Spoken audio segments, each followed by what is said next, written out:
how public analysts can ensure food safety standards are maintained in the face of climate-related changes. Yesterday, we talked extensively about climate change. The presenters um, they told us a lot of things about climate change, but the focus then was on food security. But if we are looking at food security, yes, availability of the food on the table. But what's the quality of the food that you have on the table? What is it that could compromise the quality of what we have on the table? From farm to the fruit that you are using to eat it, what could cause any problem along the line? Okay, and that is exactly what we are looking at this morning. And but if you know the problem, Awolowo once said that problem is like a tree. It has a root. Once you're able to get to the root of it, you'll be able to um, get the problem out. And that's the reason why I want to know what is the role of the public analyst? What's your role and my role in ensuring that we have safe food on our table? Next, please. Okay, so the keywords we'll be looking at the public analyst, food safety monitoring, climate change, and the role of public analyst. Um, the slides you'll be seeing here, some of them are worded, which is not the best way to give the slides, but I put those things there because you may have to get back home to go and read those things on your own. So that's why I put those details in there for us to be able to get. I will just browse through it and that will be good to go. If I ask anyone that is here, who is a public analyst? Yes. Who is the youngest member that we have here today? Number 1000 and Chris. Number 1000 and Kenny will be the public analyst that is. Who's a public analyst? You're all public analysts, I guess. Yeah, no. Okay, you just project for them because probably they have forgotten the trip to Lumorok and the other places yesterday probably has made us to forget. Yeah, so the public analysts are scientists in the British Isles Zone and whose principal task is to ensure the safety and correct description of food by testing for compliance with legislation. And most public analysts are also agricultural analysts who carry out similar work on animal feeding stuffs and fertilizers. That's from the Wikipedia. From there, we'll know that yes, the public analyst is a scientist. We can't take that away. And we test food, we test water, and some other things to ensure that they are safe. And that's what Collins Dictionary gave us a definition of public analyst. And in Nigeria, the public analyst analyze food, drugs, cosmetics, and medical devices. That's what we have in section 14, subsection 2 of IPAN Act. Okay? Yesterday I was looking at some documents and I found out that in 2014, September 2014, the Association of Public Analysts that we borrowed our own from in UK, they have already wound up their operation in UK. So they don't have Association of Public Analysts anymore in UK. They now ask us why. That is what development and technology is bringing. And so we as probably when we get to the AGM in the evening, we need to start mapping out how to ensure that our own public analysts in Nigeria will still retain the status. That's after one round 85 years. So it happened. UK because they weren't getting samples anymore. The real public analysts is the community that will collect samples and give to the public analysts to analyze. So there are no more samples. Eventually they narrowed down to 20 from about 2020 to 20 at the end of the day. They just say, well, it doesn't make sense continuing with this anymore. Let everybody go and start their commercial laboratory and continue to run in that area. So we also need to start thinking of how to sustain this our profession and make sure that it lasts even until when we leave. Next, please. So food safety monitoring, which is the next thing. When we talk about monitoring, that means you have something that you plan to do to now do a continuous assessment of what is there to be able to see whether it still conform with the standard or not. So we monitor for different reasons. So food safety monitoring is a systemic approach towards identification, assessment, and management of risks associated with food production and distribution. And is focused on the safety of food through the continuity of incidents and trends, tracking from compliance with regulations to prevent foodborne illness to ensure consumer safety. And it gives us the activities aimed at maintaining the safety of the food from the farm to the table. And that is what the monitoring requires. So that means you are looking at the system from the until when it gets to your desk and you are enjoying yourself, carrying the spoon or the fork to enjoy your meal. So what are the things that you can do as public analysts to ensure that the safety of that food is still maintained? And that is exactly what we are supposed to be doing, especially in the midst of climate change globally. Next, please.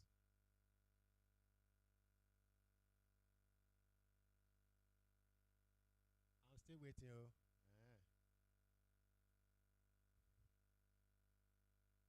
Next slide, you. Now, so food safety monitoring is one of the major concerns of public health in that it ensures the food consumed is safe, wholesome, and free of any toxic contaminants. A proper monitoring mechanism averts the chances of foodborne diseases and provides assurance about regulatory compliance and builds trust in consumers. Because the topic I was actually given after dealt with how to ensure that standards are complied with, and that is exactly what we are looking at here. So, whatever we are able to do to ensure that the food still retains its quality from beginning to the end is what we really need to put in place so that they won't have foodborne diseases and give us the assurance that what we are consuming is safe. So, why do we need to monitor food safety? One is to ensure compliance with ever-changing food safety regulations. If I ask Mr. Williams there, and Mr. Efio, I'm very sure that it's not the same regulations that we had 20 years ago or when you joined NAFDAC that we still have today. Things have changed, and things are changing on a daily basis. As we are going to see later, there are a lot of things that people are doing to modernize the system to ensure that we still have something that fits the present time. We can't be doing things the way we were doing it before and we expect that it's still going to be relevant in this day. I can recollect there's a town that I know. The dam that is in that town was built in 1936.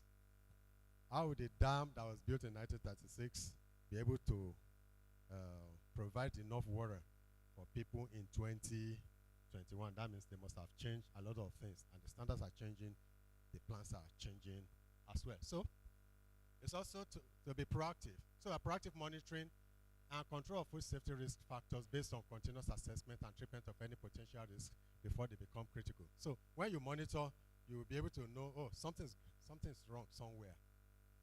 And that's why, for instance, when you do your analysis and you observe that this is the result that you got. From that result, you say no. And you have been doing it over and over for the client. You can draw a chart to be able to see the progress. That's why you submit monitoring reports to regulatory agencies. You can do it in-house as well. You can do it for people. So you can know how the trend is, and if things are changing, then you'll be able to say, sorry, we noticed that the sample you brought last had this, had that, which wasn't the way it used to be. If your process still remains the same, then you have to take action and do something about it. Yes, next slide. Now, so another reason is for regulatory compliance. Continuous monitoring provides adherence to food manufacturing processes in full compliance with changing regulations and standards. The same thing with foodborne illness prevention and data-driven decision making. Yesterday, when the keynote speaker was talking, he mentioned that we have a role to play in ensuring that the nation has good information that decision makers can work with. And that is exactly what we need to do. Over the years, we have not been able to provide that. We've just been like the analyst that is the quality control labs. Most of the time, the ladies that work in the quality control laboratories, they don't have time to even see their boyfriends. And the same thing with those that work in the bank. They are just facing the four walls of the laboratory or the banking hall, except you have a lucky customer that comes in and can say, hi, baby, and that's the way you can get something done. So when you look at it, you see that if we don't do a sort of monitoring system, put a monitoring system in place, I'll be able to say that things are done the way it should be done, and you look at the trends, and if the things are changing, then it's going to be a problem for the system. Next slide, please. I'm waiting now. Slide. Good, thank you. Now, so another thing is incident tracking, risk assessment, compliance monitoring, and data analysis. All this I've talked about. But one other thing that I want to mention is communication and reporting. So stakeholder reporting on food safety is key because it tells them that things are changing. And that's mostly why when we submit our results or reports, we give to the client gives it to the regulators. They'll be able to say, oh, this is what is really happening, especially when they are doing the work the way it should be done, not when they are policing the individuals that are involved. Next, please. Next slide. Okay, so how do we conduct food safety monitoring? Why we think that we have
okay, it's back online.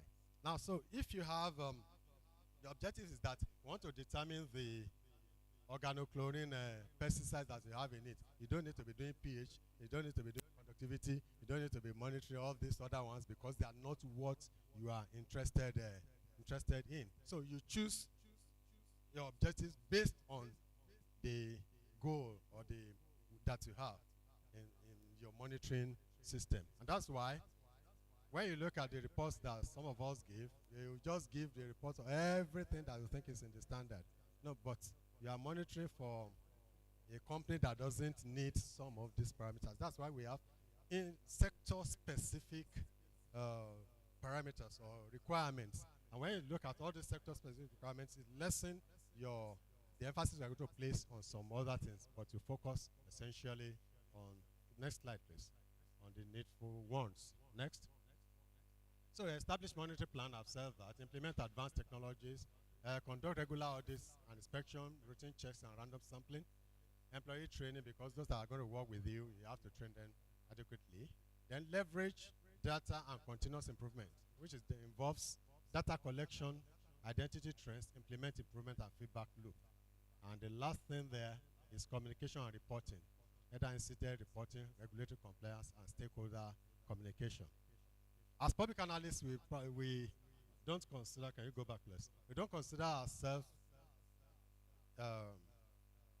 needed in the last part, especially when we talk about regulatory compliance reporting and incident reporting, because what we do essentially here, not as public analysts that we copy from UK, because the public analysts that we copy from UK, which is the way we should be operating the risk sense, is that OGEPA will collect sample, they will give to us, we'll test the samples, we'll give result back to OGEPA. COPA will take decision on it to the company, like they were doing in chemical tracking under the Federal Environmental Protection Agency. They collect sample at the port, give to the laboratories. Laboratory will analyze, give back to FEPA. FEPA will now act on it. That way, the influence of the client will not be there. And that is the way it should be ordinarily. So that way, we can have incident reporting.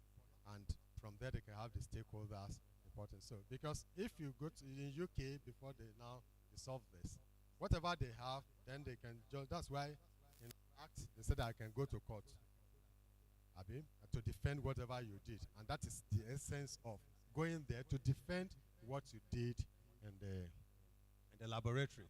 So, climate change refers to long-term shifts in temperature and weather patterns. And what are the causes?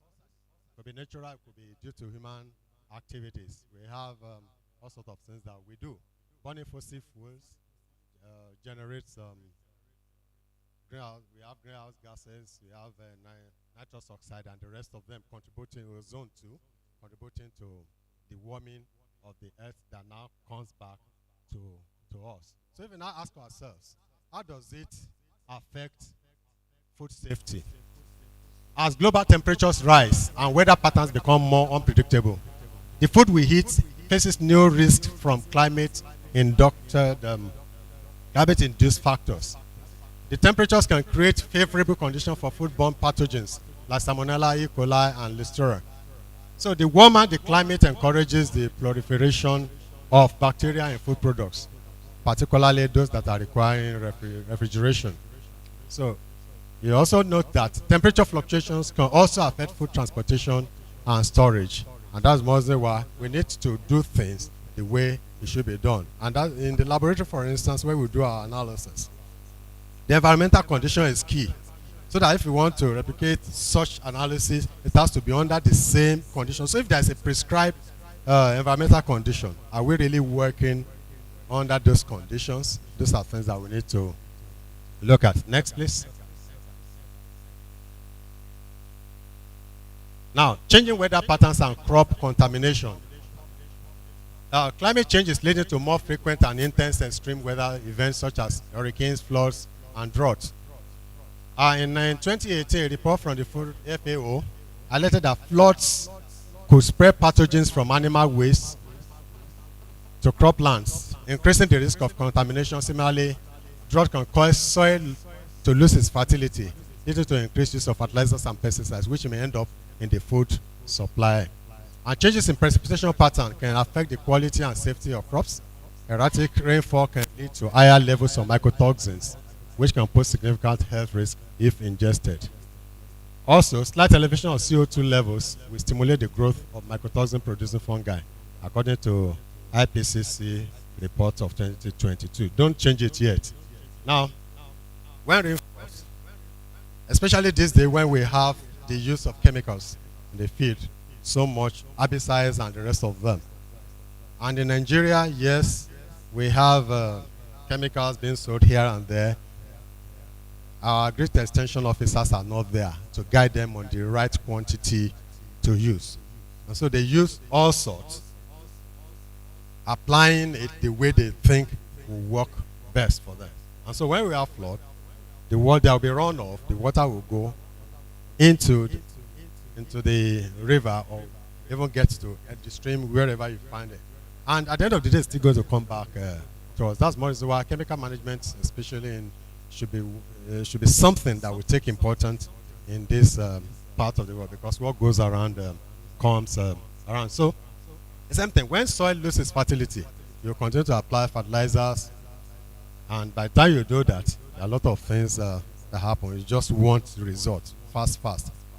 If you notice in the maybe in the last 1 year, when you buy plantain and you keep it for 3 days, 2-3 days, what do you notice? You'll be noticing some black spots on the peel, which are not supposed to. You remember in the past, those things were not there. And that's some of the effect of the chemicals that we are using these days, and it's still coming back to us. So if it gets back to us on that level, how does it get there? It's been absorbed from the soil, and it gets back to us. So we are still feeding on the chemicals that we are supposed to be um, disposing of. Next, please. Sea level rise and aquatic food safety. So as it affects the soil, it affects the air, so it's also affecting the sea. So saltwater intrusion into fresh water and all sorts of things. When you have algae bloom, and we have a lot of all this happening even around us. Remember there was a year when we have the on Yanowuru, or that's on that long bridge. We have the invasive weed from the Republic of Benin, that the water hyacinth and the rest of them. You know, the water hyacinth can trap heavy metals, and if not properly managed, those heavy metals that were trapped can also get back to us if released into the environment. So all this, that's why the ecosystem has to be monitored holistically, and it is the public analysts that really have the knowledge of this that will help us in getting that done. Next, please. So, how climate change affects food safety? Increasing ocean warming and acidification are enhancing the movement and bioaccumulation of toxins and contaminants into marine food webs, and with magnification of persistent organic pollutants and methyl mercury, which are already affecting the fisheries that we have. So, when the water that is contaminated or polluted gets into the ocean, definitely whatever we have there will still also come back to us as well. And there are a lot of practices that we have these days that really affect us, but we are not mindful of all those things because we think that all is well, when all is not really well. Please, next one. First of all. So this is just the same thing with what I said earlier. It's just the risk that we have from the pollution. Next slide. So as we have for drug residues, this veterinary drug residue, I happen to go to the Kara. What's Kara in English now? The ranch. Is it the ranch? Or where they sell? There is not even the abattoir. They just sell malu there. It's not the ranch. It's where you rear the cattle. Garden. To just put it down like that way. So I went to the garden, that cattle or woman garden, and I saw the way they were mixing chemicals to give to the cattle. No measurement, nothing, and the woman is a stark illiterate. You just take this, pour this, and because when they do that, that's when the cattle will now grow fast and get up. So that's why by the time you start boiling the thing, it will just shrink, and then you will think that something is happening. In fact, we start monitoring residues in cattle. In fact, nobody will want to eat anything again. And that is the truth. And that happens virtually in all these places because they do it and nobody is even checking anything. And that is where our role comes in, because if we're able to, one of the roles is that we need to monitor all these things. But because we are actually first and foremost looking for money to eat, the research aspects of it that we are supposed to be doing to help the Nigerian people and our people is not there. So I don't know how we're going to do it. The president is there, and both incoming and outgoing. We probably have to think about how to help Nigerians. And when we are helping Nigerians, we are helping ourselves. To be able to determine some of these things and inform people that this is not good for our health. People buy, in fact, when you go to parties now, you will serve you will eat, you will go back home. And you have gone with antibiotics residues, you have gone with all sorts of things. And that's why when you now use the normal medicine that they give to your medication, it won't work again because you have so much of it in your system already. So climate change impacts the degradation and persistence of these residues in the environment, and this factor may contribute to higher concentrations of veterinary drug residues in the ecosystem. Next, please. The same thing applies to pesticides and their residues. Next slide, please. just go up there. So just go to the next one. Just as it is for veterinary drug residue, so it is for pesticide residue, and so it is for chemical that we have in the environment. So because when all this gets into the environment, it gets to us, it gets into the food. And that's more reason why when you look at the water for irrigation, for instance, there is on Yanowuro by Alakpere bus stop, there used to be a garden towards Ogudu where they plant all sorts of vegetables and things. Now, assuming that person took water from the stream that you have close by there, where you have water from Odoyalaro coming, and water those vegetables. By the time you buy the cucumber, you will say, oh, the cucumber is very big, very nice. You start relishing and enjoying yourself. It's for you, because you won't know that it is the polluted water that you are taking. Because if you see it at the Yodoyalado, you will say, no, this is dirty. But meanwhile, you are enjoying the cucumber that they use the water from that stream to water, which is a practice. A lot of things happen. And so you know that increasing heavy metals levels, including methyl mercury and the rest of them, in the environment arise from industrial activities, mining, agricultural, and waste disposal. And climate change exacerbates this issue by accelerating metal release, altering the bioavailability, and affecting their toxicity. Extreme weather events can spread heavy metals while changing precipitation patterns impact water quality. Now, we monitor, I don't know how many of us monitor precipitation quality, the rainwater quality. How many of us do that? Those are the simple things that we can be doing to help Nigeria, especially now that we are talking about climate change. Just be doing the pH, do the sulfate, do the nitrate. Those will give you, these are things that we may want to do. When you go to meteorological gardens, they only measure the volume. They don't measure the quality of the rain. And that gives information about climate change. So you'll be able to give information that this is really happening, and we'll be able to tell people that, sorry, this neighborhood is not good, especially where we have acid rainers. In Lagos, the pH of the water in Lagos ordinarily is around 5.21. So you'll be able to tell the reason why you had that, because of the acidification and what we have there. Next, please.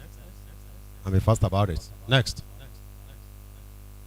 Now, looking at the impact of the climate change, so the role of the analysts now, what they did in Europe is that they have what we call climate change as a driver of emerging risks for food and food safety, plant animal health and nutritional quality, which included score sheets that characterize possible effects climate change and could have on a wide range of food safety related issues.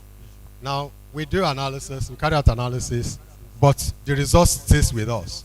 I remember Professor Shibanjo told us some time ago that, look, if what we did, yes, we did them for clients, they are clients' property, but on our own, we can do an analysis of what is really happening, because if in Lagos, we have analyzed about 1,000 water samples, and you can observe that there's a trend that is no longer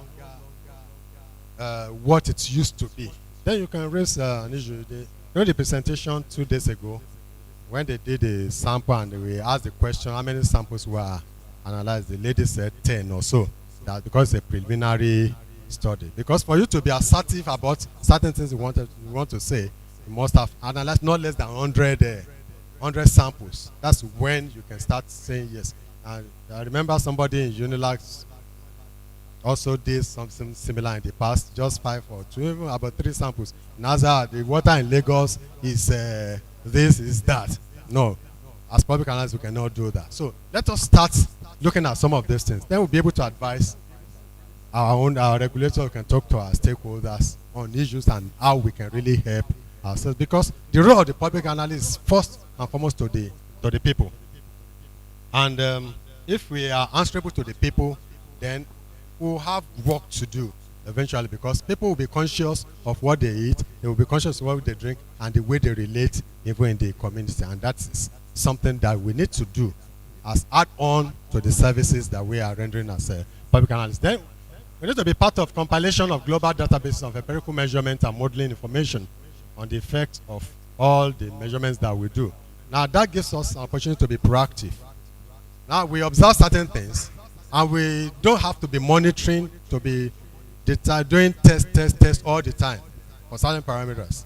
Once you be doing certain things, you can now sit down, let's come up with a model that if you have this, just like we have having the calibration curve, you have the absorbance and concentration. So you can have a model.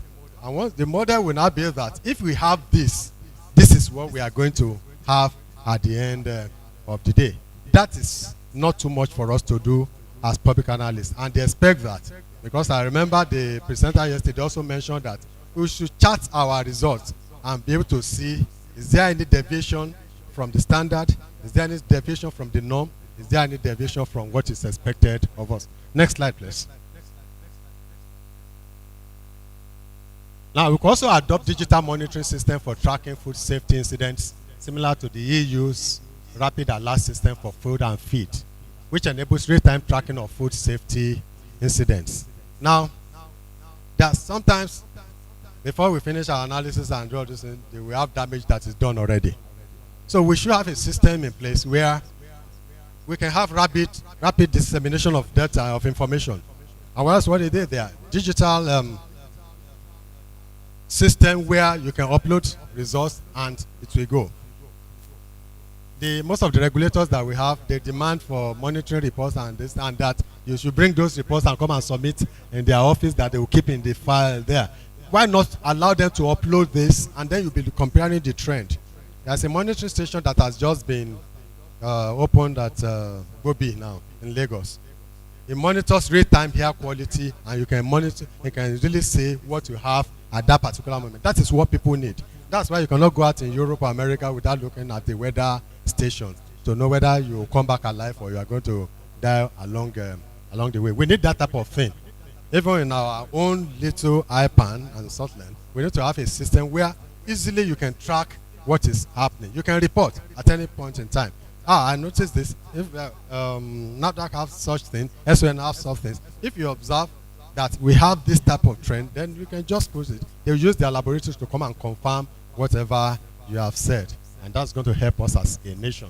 Then it's also, talk about the round-the-clock service to ensure that urgent notifications are sent, received and responded to collectively and efficiently. Then in US also, they also have Food Safety Modernization Act in US, where you have a system where you have to remove, modernize whatever they had in place. This was signed into law by Obama. And that means at any point in time, you can easily report whatever thing that you do from beginning to the end. And people are always there because it's digital. Nobody is tampering with anything. You can always monitor such. Next, please, because of our time. Then we need to collaborate with relevant institutions, professionals, and regulatory bodies on food safety. I took that from the book by Nespri, and we have our professor here, Professor Sonny. So one of the things that you have in your policy, Nespri policy on food safety. So we need to collaborate, because if, for instance, and that's exactly one issue that we have in Nigeria, proliferation of agencies, mandates, and what have you. Why don't we have a harmonized system, just as we have it in National Food Safety Quality Manual for Nigeria, which we have. But the implementation is not really going the way it should, because Nigeria really have our policy, but are we following through on this policy? And the sad thing about that policy is that IPAN was at the forefront when that policy was drawn, but at the end of the day, by the time it was finalized, we don't really have key role to play in that policy when you read the 83-page policy. So we need to really get ourselves involved in all this so that they will be able to hear our voices as well. They will put us into consideration when they are doing their planning as well. Officially, okay, the National Food Safety policy was launched in June 2024 and aims to advance food safety in Nigeria through a comprehensive and sustainable system. You have the situational analysis policy framework and the way that that policy will see the light of the day and be able to benefit Nigerians. But it's still really benefiting us. Yes, we could say that it's still young, but Most of the time, we believe in foreigners coming to come and tell us what we need to do when we ourselves are knowledgeable enough to tell them that we're sorry, we can do it on our own. Next place. These are the references, and on that place, I want to thank you very much for listening.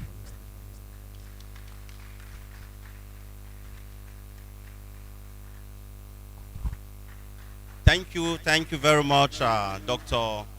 Oediran, for this wonderful, thought-provoking presentation. A round of applause for him again.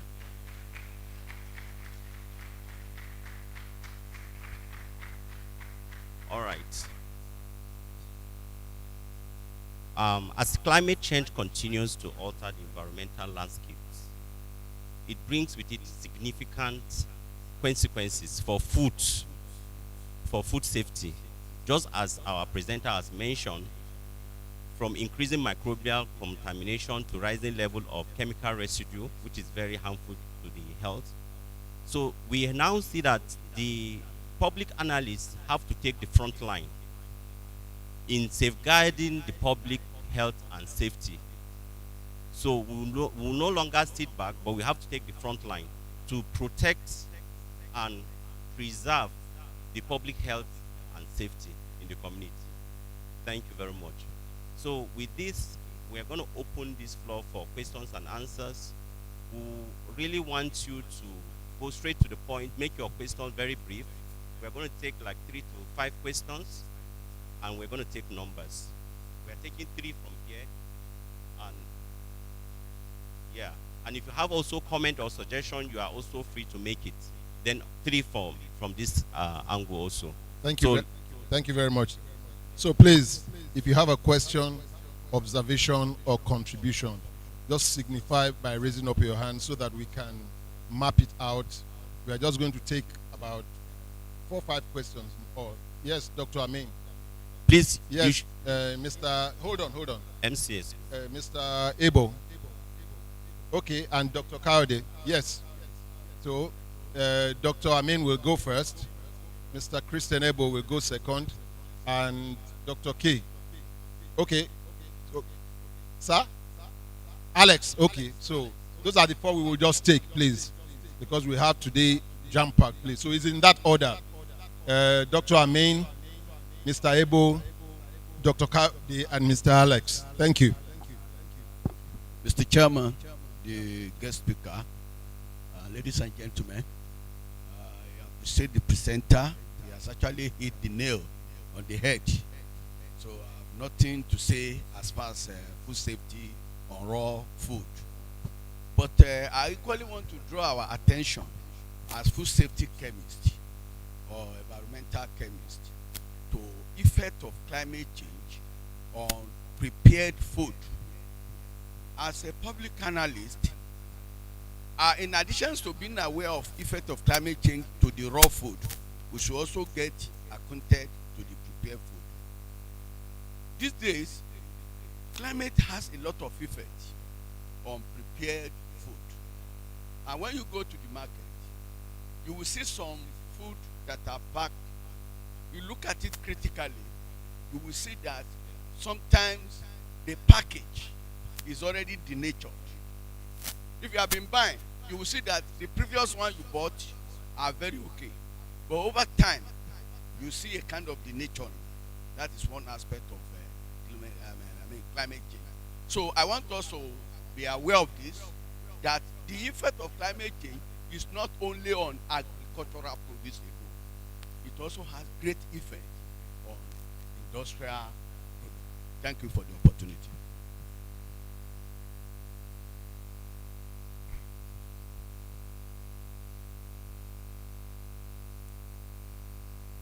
Good morning, all. Let me align with the existing protocol, and I want to appreciate Dr. Yediron for the presentation. But I was just thinking, how can we move this discussion from being a talk shop to actually having a concrete thing? Maybe by next year, we see something that is the outcome of this conference. He talks about the plantain issue. He talks about, I think we have different experiences and the rest of them. Yam, if you buy yam now and cut yam, you cannot eat that yam the following day. it will go bad and the rest of them. So I was just thinking, as a society, can we take one particular issue as concerning this climate change, food security or food safety, and take it so that by next year we come up with data, with evidence that now we can use to meet the appropriate authority. Of course, we know that collaboration in Nigeria is not the easiest thing to do because everybody is virtually on his or her own. And also, that is just my thought, because so that at the end of the day, we have enough evidence to actually show that this is it. And I think that will make us even more relevant. Thank you.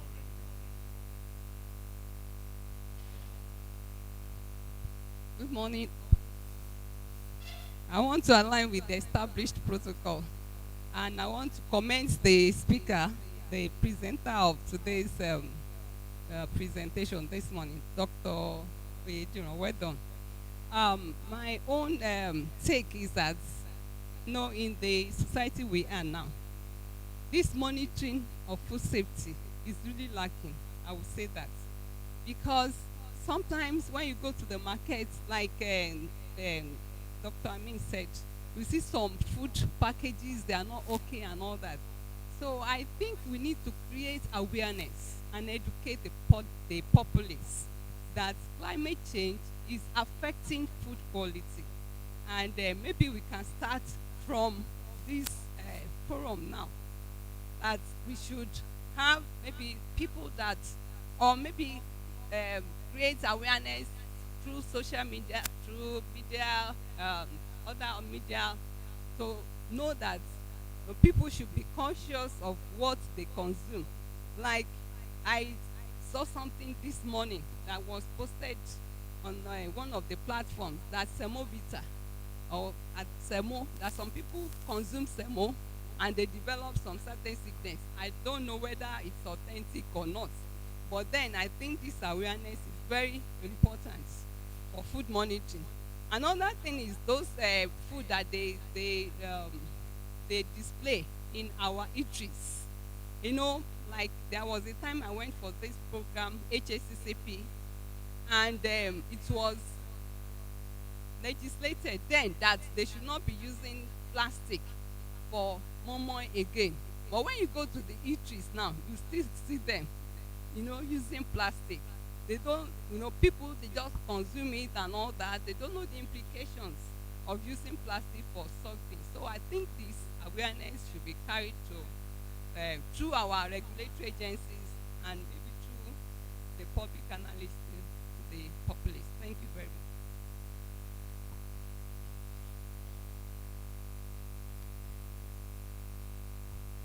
Good morning all. Starting on the existing procedures and protocols, my name is Dr. Alex Ukwa. I've taken time to enjoy this very presentation. Just like Mr. Ebo said, maybe you look for ways to getting a concrete outcomes. For some of these discussions, we take at a general level. Talking about food safety, the ISO 22018 is actually the driving document generally. Then the food safety certification scheme, version 6.0 that just came into effect last year, is another driving scheme. Now, those of us in the ready-to-eat food industry, we talk about HACCP, which is a key ingredient to food safety issues. So if you have a reason why some of us can share our experience about HACCP, about certification, about food safety concerns, physical, chemical, biological, and allergenic, it will actually make people to have more things to take home about after a conference like this. Because the food safety industry is very, very wide. The food safety supply chain is a very wide industry. So for us, this current version of 6.0 is very, very demanding. And we could be ready to share some of issues that have to do with food safety that concerns certification at global level. Thank you.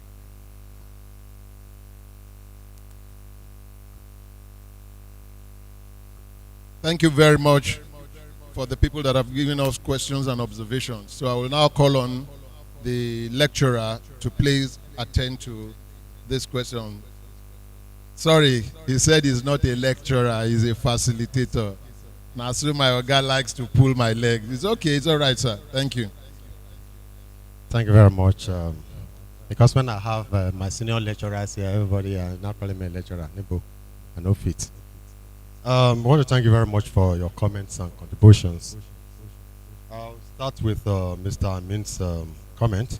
Yes, prepared food or the what has been manufactured. That's why we say that food safety is from the farm to the table and how it gets to your table, because transportation also contributes. For instance, we have a situation where people transport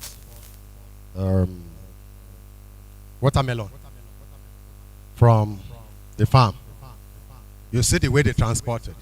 They put everything together and it gets to Lagos like that. We'll be buying at my 12 and what have you.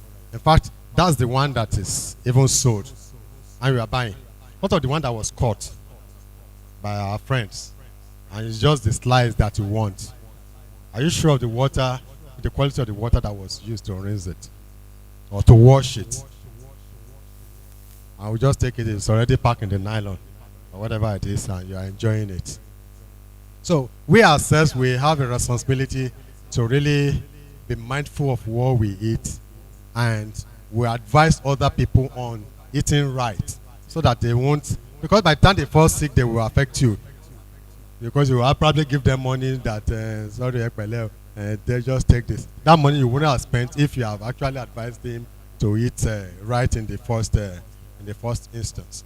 So, yes, prepared food, the finished products are also part of this, because there are some of them that where you store them, they don't sell everything at once. In fact, we have instances where even some eateries, the food that the leftover of yesterday, they will just microwave you. If you are buying rice early in the morning from most eateries, they are buying the one that was left over yesterday, just microwave it for you and then make sure that it looks nice, and then you think that you are eating freshly prepared food. So we need to be conscious of that. The second thing was the comment by Mr. Abel. Honestly, we need to walk our talk, and that's what he's saying now. I was discussing with somebody yesterday, I think Mr. Williams. In US, in the past, September 18 is always observed as water monitoring day for them. And what do? They have test kits for 4 major parameters on water.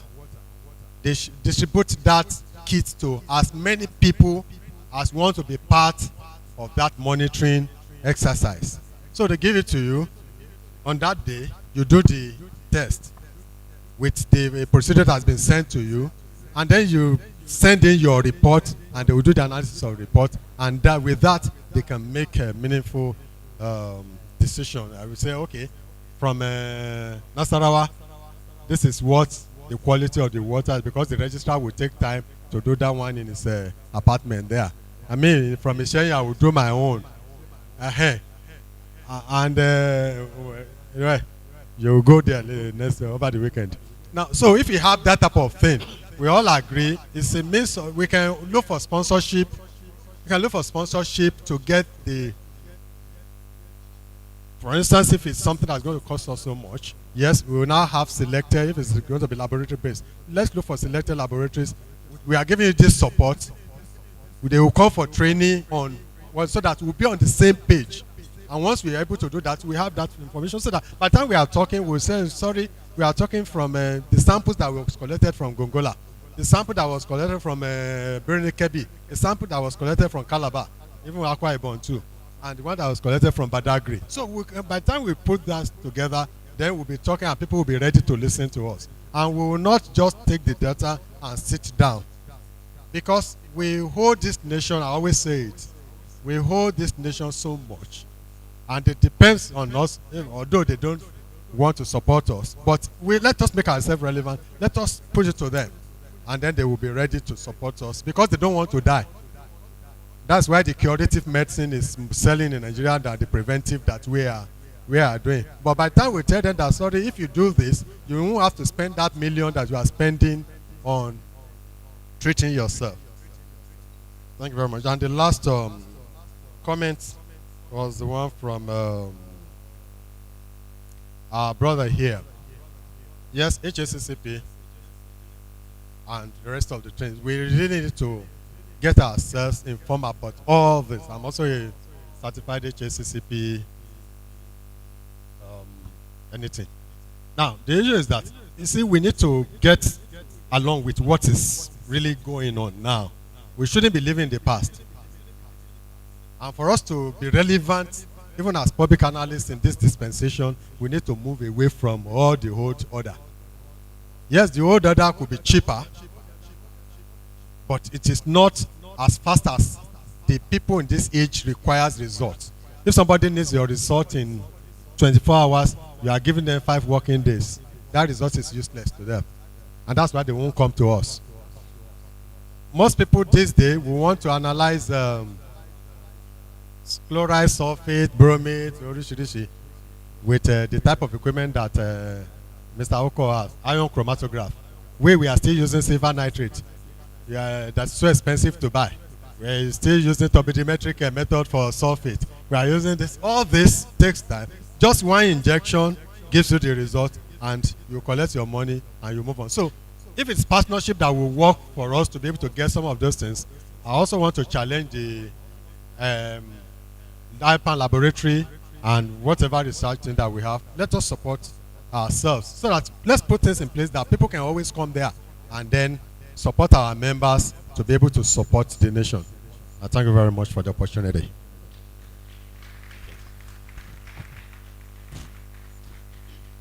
Thank you very much, Dr. Oyediran. Chairman, sir. Thank you very much, Dr. Oyediran, for these excellent answers to these questions. You will believe that with me that Dr. Oyediran have successfully connected the dot between environmental shift to food safety. A round of applause for him. And also a round of applause for yourself for contributing and acting actively in this technical session. Next in the agenda is for us to sincerely appreciate Dr. Oyediran for excellent presentation on behalf of the society and also the LOC. So thank you very much, Dr. Samuel and our revered Dr. Oyediran. I guess we're done with this session, so we'd like to call on the president, please. Professor Gomoyela, to please make the presentation. So the presenter. Yes.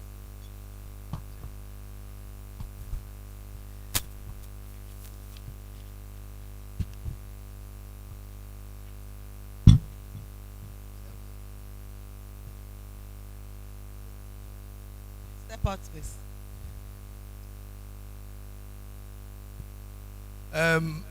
On behalf of all of us, and it is my privilege and honor to present for this technical paper presentation to our immediate past president. And he keeps reminding me that that title will change this evening. But I've told him he should not be in a hurry. It is our pleasure and privilege to present this to you, and we appreciate you, and thank you for your insights. Thank you. Round of applause. Please, Chairman, come forward. Let's have a shot.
Thank you so much.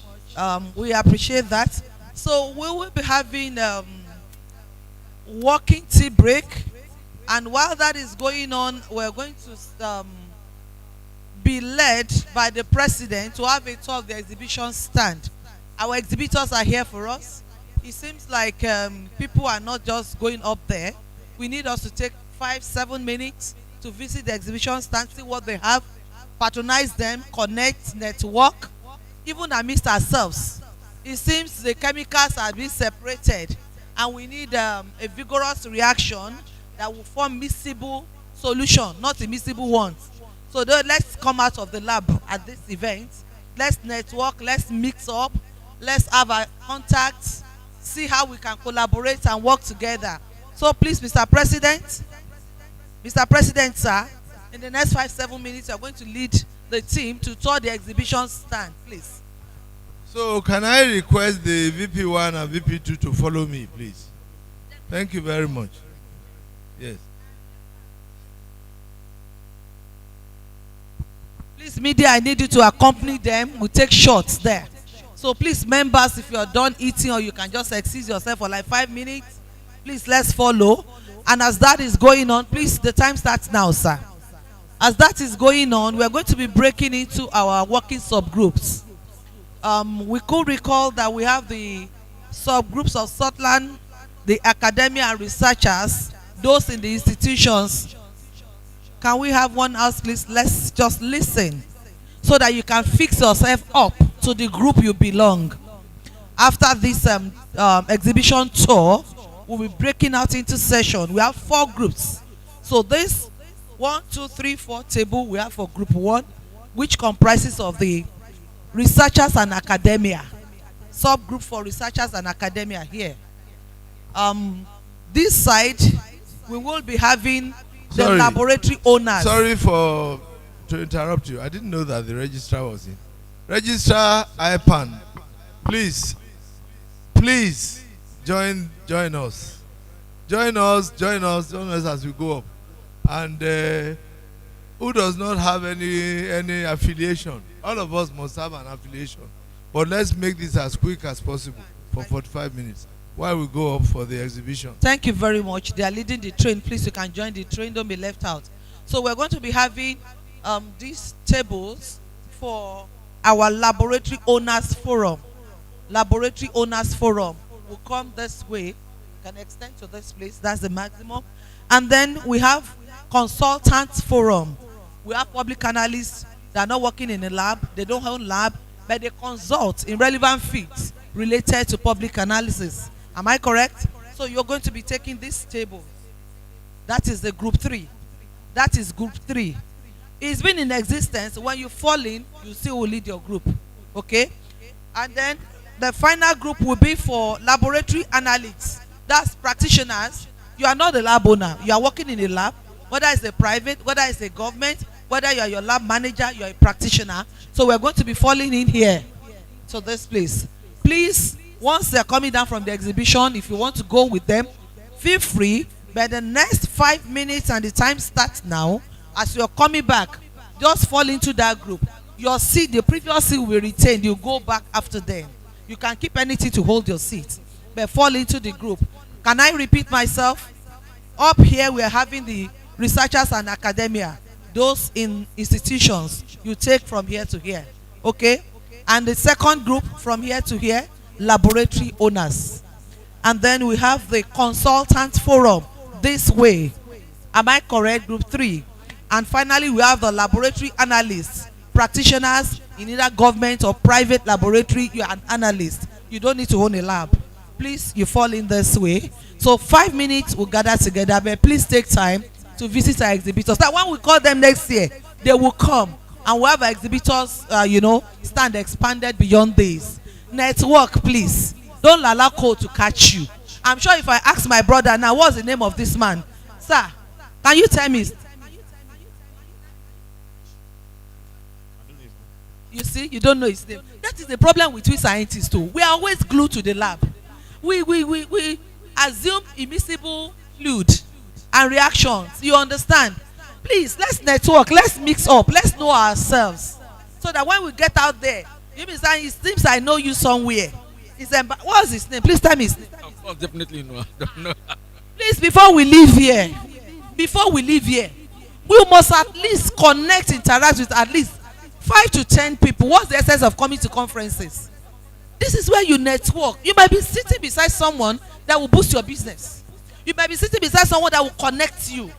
You might be sitting beside someone that will become an investor into your business. You understand? Or the one that will provide solution. No single lab can do everything. Connect it to where you feel you can even refer or send your samples. They give you, accurate results and all that. That is networking. Let's not be rigid as scientists, please. Let's leave, that serious domain now. Sir, please, can you imagine? I'm Sheyi, the Black Beauty of SoTLAN. Okay, I'm Sheyi, please. So please, let's connect. Thank you.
Three more minutes to please come back, and please try to fall into the group you belong.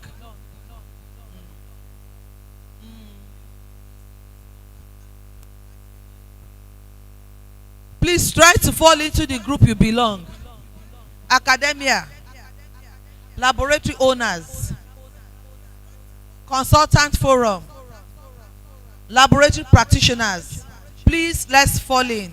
We have just 3 more minutes. 3 more minutes. Please, as we fall in, it will be good we kind of collapse the table, just turn the chair so that when you are discussing, whoever is leading, you can hear yourselves, please. Thank you.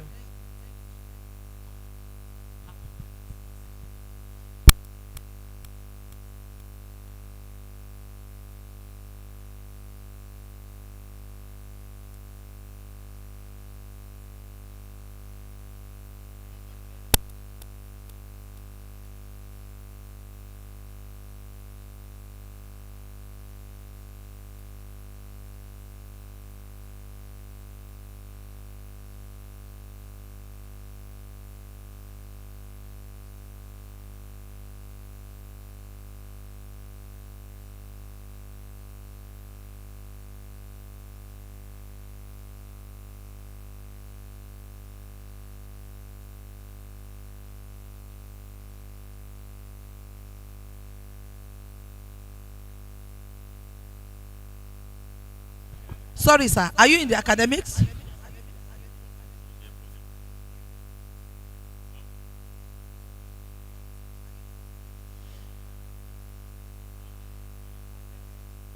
God bless you. Are you in the academics?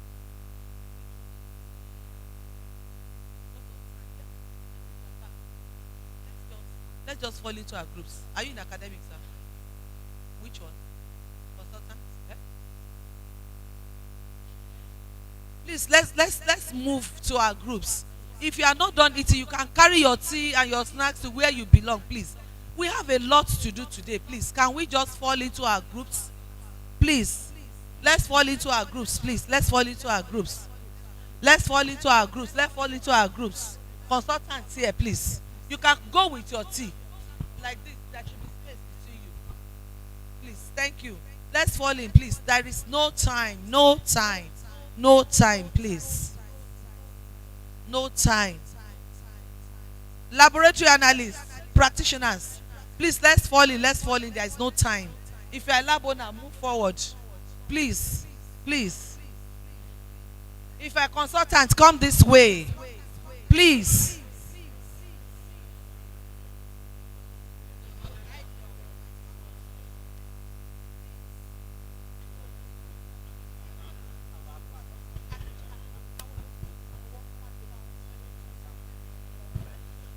Please move your snacks and tea to the section you belong. We don't have time. Please. Please. Let's do that fast, please. Please. Nobody will take your seat. When you are done, you go back to your seat. Please.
Okay, please, are we in our groups now? Lab owners, please come this way. Okay, for academia, people in academia, I don't know, is there anyone that was around last year that you had this meeting together? None of you. Ma, you were around last year now. You were around last year. You were not around. Okay. 15 minutes. We have 15 minutes for this breakout session.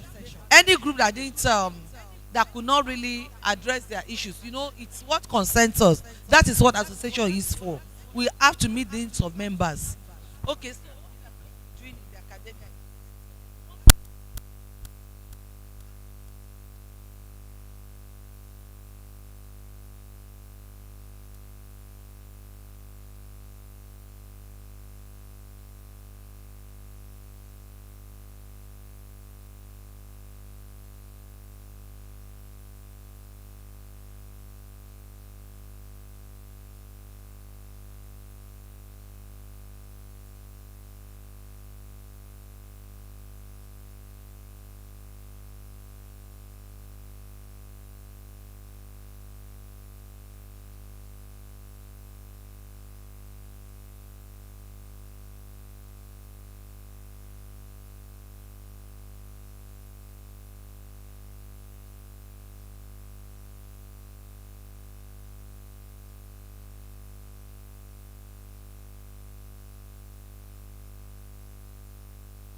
This noise is too much. This noise is too much.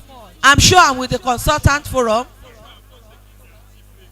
They will bring it. We have said it that this is walking tea break. Carry your tea from your seat to your group. Sorry, if they have not served you from where you were sitting, can we have one house, please? Please, can we have one house? I want to believe our cups are not talking. Please, can we have one house so that we can hear ourselves? Hello? Hello? Hello? If you have not been served, in your group where you are seated, just beckon on the ushers. I will tell them to go round. They will bring your meal to you. We have just 7 minutes for this discussion and the next 3 minutes to bring report from your group. So please, we have these groups existing before. In the consultant forum, do we have anyone here that was here last year? Is there anybody? Were you here last year?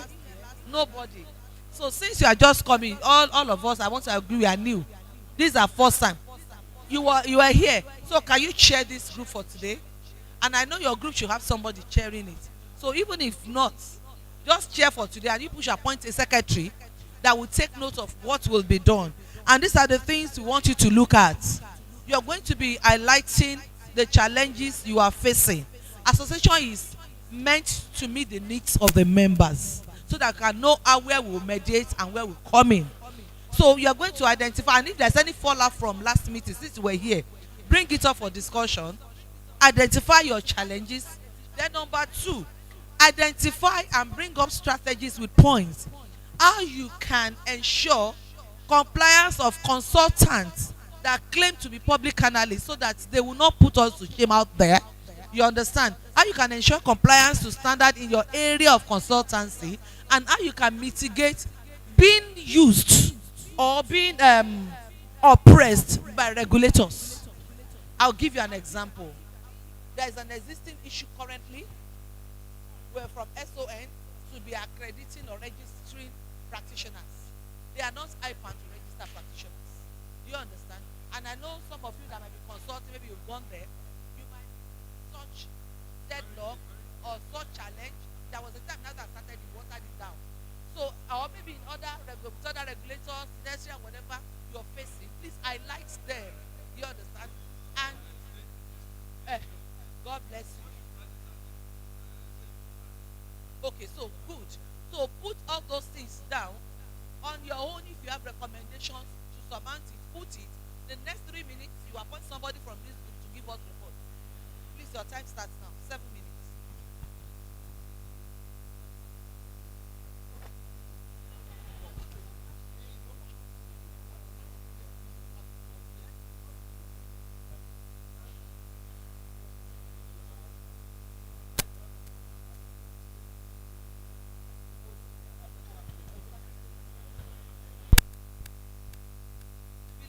Practitioners here, right? Am I correct? Practitioners, public analyst practicing. Okay, we all know that associations are founded to meet the needs of members, right? That's the reason why we are breaking out, because our challenges seems to differ. Am I correct? So please, I don't know if there's anyone here that was in this meeting last year. Can I see your hand? Were you here last year? You were here. Any other person? You were here. And I know we have coordinator and we have existing platform, WhatsApp platform for this group. So you are not there. Okay, now we have to appoint someone. Somebody coordinated this group last year. The person is not around, right?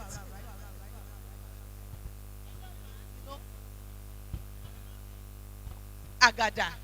Mr. Lawrence, you are correct. Where's Mr. Lawrence, please? Mr. Lawrence, is he in the house? Is it the outside? So let's collapse it together. You two, you are here. See the way they collapse it here. Regulator, not practicing. You're on your own. No group for you. You are groupless. So please, what we're going to be doing, since Mr. Agada is not around, on your own, appoint someone to chair this group. We have just 7 minutes. we have just 7 minutes to do what we are doing. Appoint someone to chair this group. Appoint a secretary that will document what you are doing. You are going to be doing this for the next 7 minutes, and in the last 3 minutes you come and give us a brief report, every group.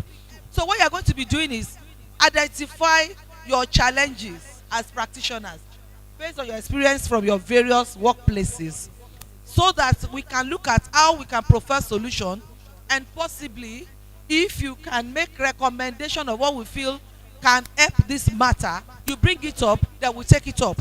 And then please ensure you take attendance with WhatsApp numbers, so that anyone that's not on the group can be added afterwards, please. Okay, so when you appoint your leader, I'll come back to know. We have 7 minutes. Identify your problems and challenges. If there's any fallout from last year's meeting, as you two were here, you can bring it up, okay? And then identify how you can bring up what you feel can be done to empower and strengthen your practices and yourself. Thank you. Your time starts now.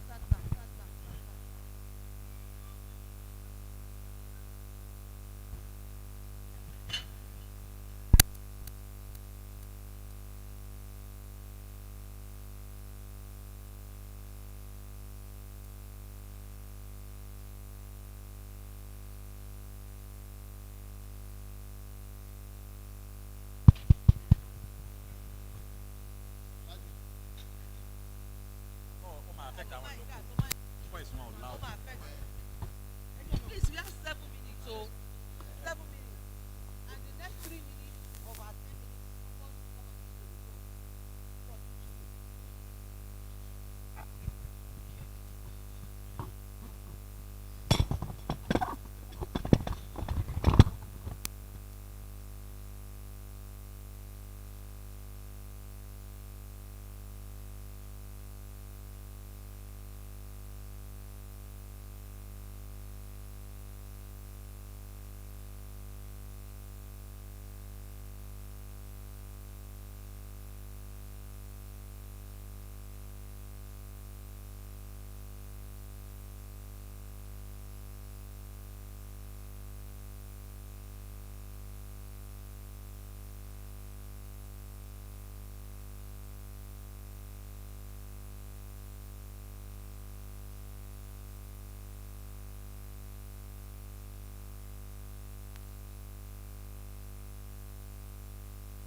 trendybeats.com. I have a message for you. God has sent me to you. I have a message for you. God has sent me to you. Listen, them say, them tell you, say you can never be the one. But God say, make I tell you, say now you him choose in 1 month, in 1 week. You will sing a new song in 2 days. Lesser than you will hear. Congratulations, you're in the glory of God. Congratulations, He has done it for you. And you will come back with a new song to sing. God is good. Yes, you will come again with a new song of praise. God is good. Oh, congratulations. Congratulations. Congratulations. Say what the Lord has done for you. Congratulations. God is good.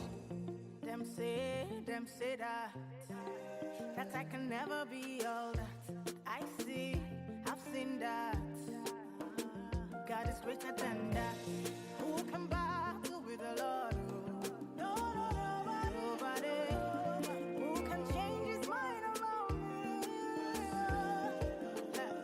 Through many years, in many ways, I have seen His faithfulness ever and ever. Yeah. Congratulations, I have seen the glory of God. Congratulations, He has done it for me. And I have come back with a new song to sing. My God is good. Yes, I will come again with a new song of praise. My God is good. Oh, congratulations.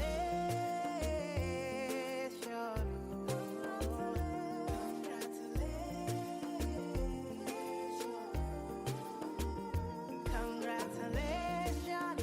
See what the Lord has done for me. Congratulations. Congratulations, time for jubilation. Congratulations, no more tribulation. I bring you good news where you cannot refuse. Oh Lord, I told you with Christ that you can never lose. Oh God, woman, I beg you give me your attention. Very, very soon you will share your testimony. One by one you will tell your testimony. Bigger than money, we say sweeter than honey. Congratulations, you're in the glory of God. Congratulations, He has done it for you. And you'll come back with a new song to sing. Your God is good. Oh, One day. you will come again with a new song of praise. God is good. Oh, congratulations.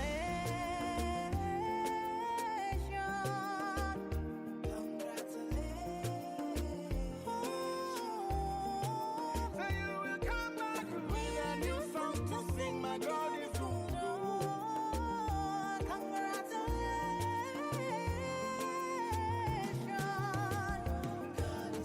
Tell it to one, you are go tell it to all. Sit down on the rhythm like a king on a throne. All I put you boy alongside the day. Two and we together in a celebration. I have a message for you. God has sent me to you.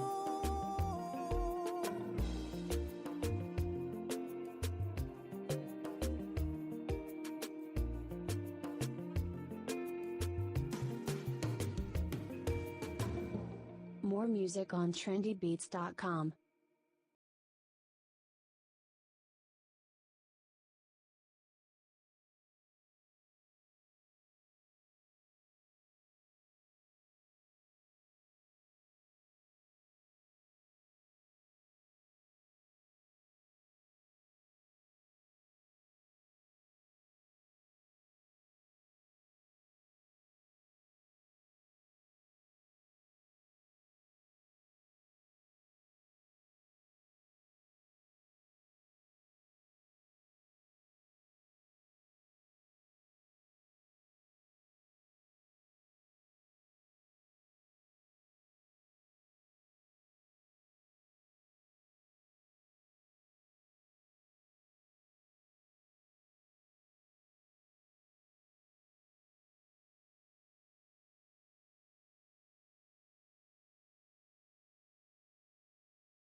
recede back to your seat if you are done in your group.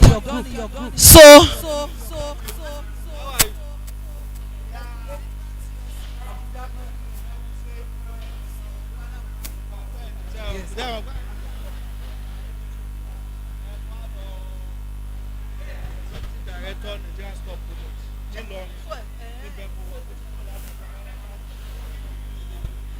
okay, please, let's have the academia forum representative. Your brief in the next 1 minute.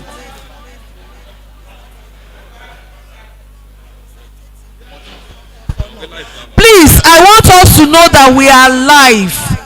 We are being transmitted live. So making this noise is not be.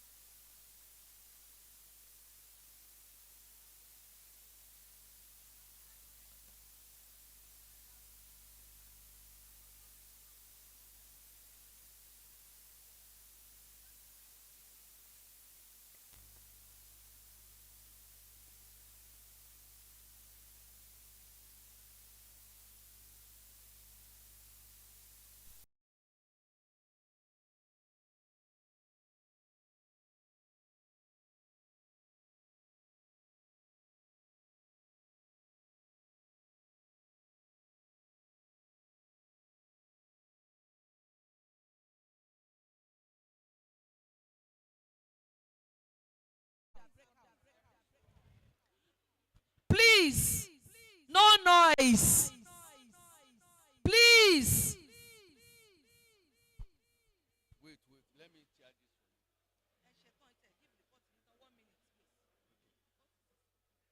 Good day, everyone. Can we have a house? Can we have? Let's keep it quiet. Let's be silent, please. Hello, hello, hello, Prof. We are on ground, though. Yes, the group identified 4 major issues. The issues are as follow. There is a problem of equipment catalog, lack of equipment catalog in our higher institutions, both university and research institute. Number 2, there's a problem of students not having a proper place for industrial attachment.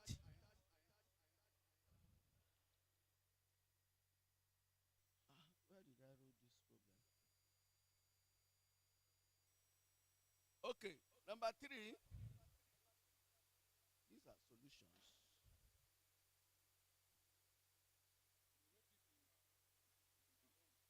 But maybe I've turned for the lady.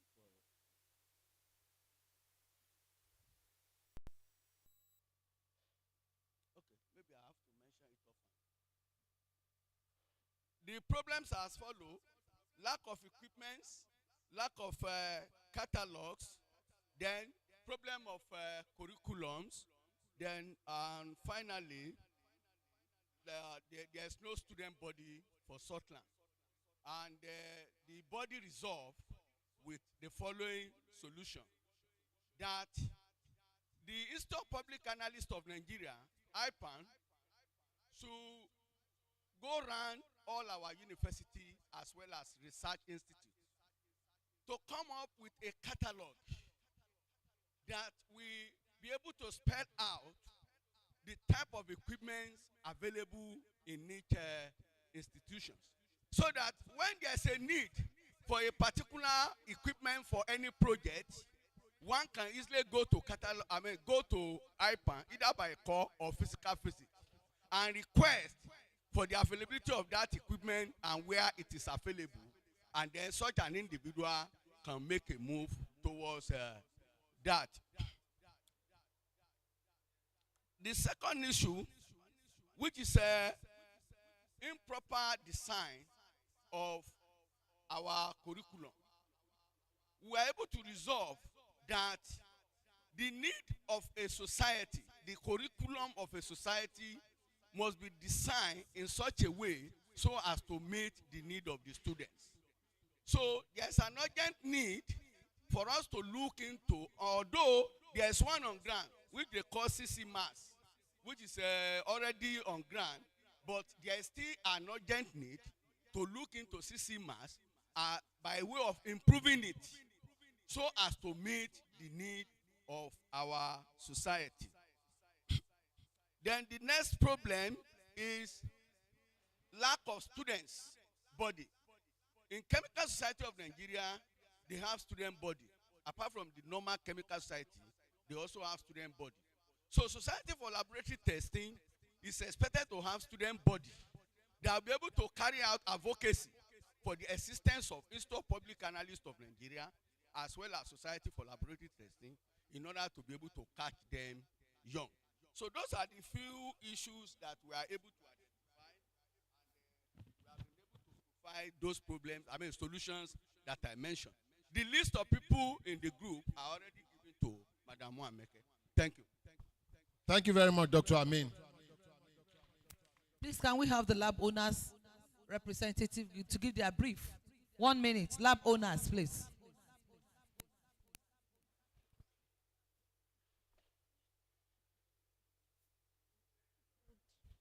Yeah, good morning, everyone.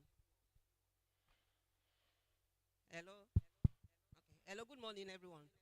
Yeah, at lab owner. It's working now. Hello. Okay, good morning, everyone.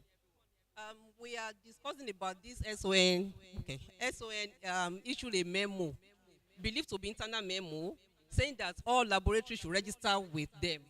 Without registering with them, they may not be recognizing our certificate again.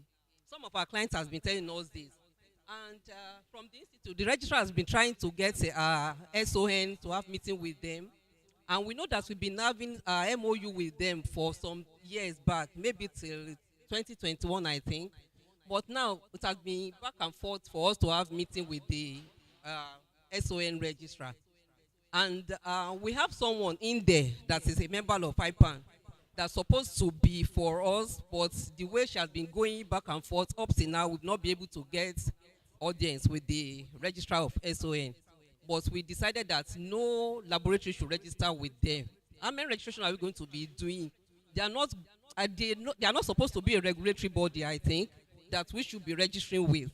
So registrar of IPAN of the institute is still on them, so it's following up while laboratory owners are still expecting feedback. And we are together with the institute.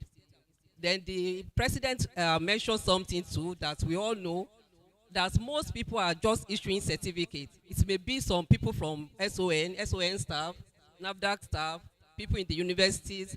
They are issuing certificates without even performing the analysis. We'll be seeing that. Registrar said something like that yesterday, that he was in the forum sometimes ago, and they are telling him that we have certificate that, anybody that sees this, we know that this certificate is not from a public analyst or it's not reasonable enough. So that one too, we are thinking of following up on it. I think that's the major two issues that we discussed. Thank you. Thank you very much. Please, can we have the consultant forum representative? 1 minute. Thank you. Thank you.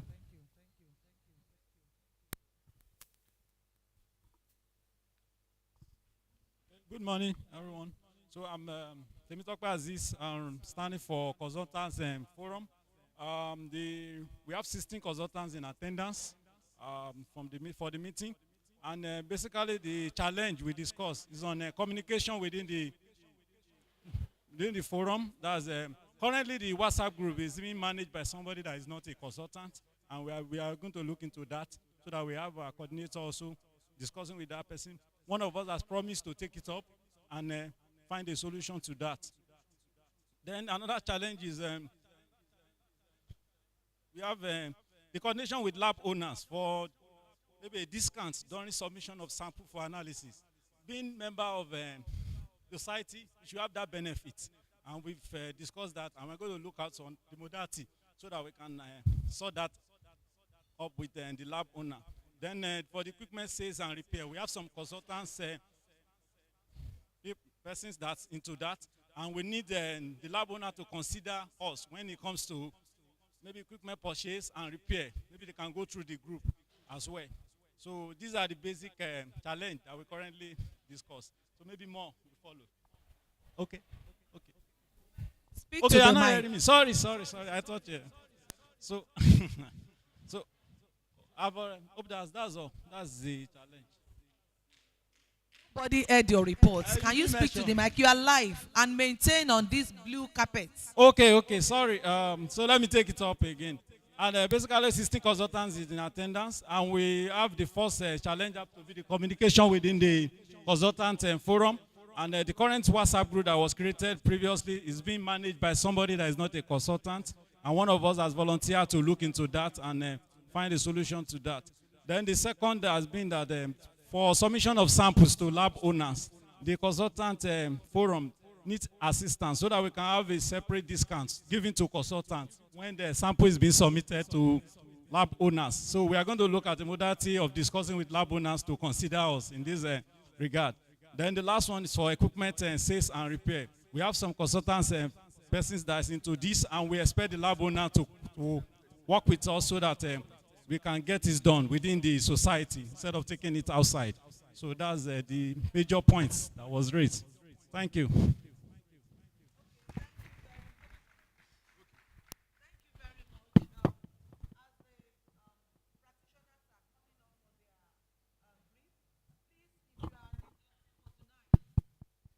You are an inductee for tonight. Can you please go to the IPAN desk at the back to check the correctness of your name? Please, time may not permit us to be mentioning the names. You know yourself. If you are to be inducted as fellow tonight, please proceed and meet them there. While the lab practitioner and the lab analyst, please let's have your rep for your brief. Very urgent, please. If you are to be inducted tonight, please take a step backward to the IPAN desk. Thank you. Good afternoon, sirs. Good afternoon, ma'am. I stand to represent the analysts who are working on the bench. The following are our challenges. One, training on instrumentation. Then the second one is minimum remuneration. Please, I want us to pay attention.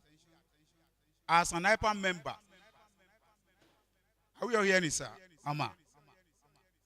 As an IPA member, we are urging the institution to make it mandatory that as an IPA member, when you are being employed in a place, there is supposed to be a minimum entry. We cannot say that somebody is working as an IPA member is being paid 70,000 naira. And we are asking the same person, when we are calling seminar, to come and pay 60,000 naira as a member. We want the institute to look at this very critically. We also find it very difficult to convince others who are not IPAN member and say, come and join IPAN. The question they throw to us is that, of what benefit is IPAN to me, to them? And said, I'm working as an analyst, you are an IPAN member, I'm not an IPAN member, we are being paid the same salary. Of what benefit is IPAN? Those are the questions we are being confronted with. But if there is a minimum requirement as an IPAN member, maybe your basic entry is 100,000, 50,000, 100,000, 2 million. Everybody will know, say, yes, I'm in an organization. Another thing I also want to say is this. Those who are working outside the laboratory owner, we are urging that IPAN to also do accreditation for them so that they will know how important the organization is. Thank you. So brief. Without wasting time, we'll be moving to the next session, which is a panel discussion. And I'll be calling Dr. Mrs. Philip, who is going to chair this session. So please take over. Thank you. And please remember to maintain quietness. Thank you. Thank you very much. Thank you very much. We want to say once again, good morning to everyone. My name is Dr. Yabo Phillips. I'm the moderator for this session. And I will start by introducing our panelists for this session. So the first person I will be inviting is Dr. Eugene Itua, who is the CEO, Natural Eco Capital. Please give him a round of applause, please. We want to appreciate Dr. Eugene because he actually terminated his program in Gambia to attend this program that was supposed to be concluded on the 16th. So he terminated that program to come here. So I want to appreciate him. We say thank you so much, Mr. Eugene. The second person I'll be introducing is Mr. Dedogbe Daniel Busayo, who is the General Manager, SAC Chemical Nigeria Limited. Let us applaud them very well. Oh. Thank you. Please sit down here. Thank you. And the last but not the least is Professor Lateef Oladimeji Sonny.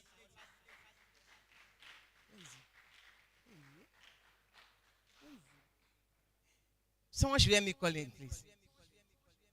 Dr. Lateef Sonny.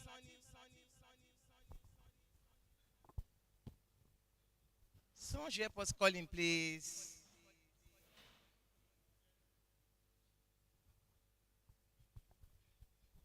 He is the Executive Director, Nigerian Stored Products Research Institute, Ilorin.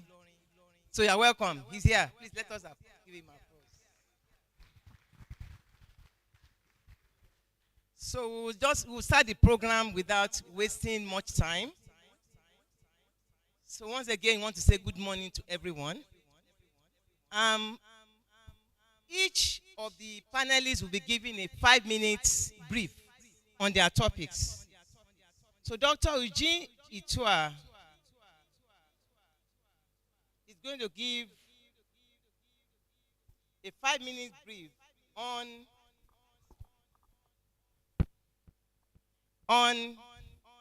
regulatory frameworks for climate resilient food system, examining existing regulations and proposing new policies that support sustainable food production in a changing climate.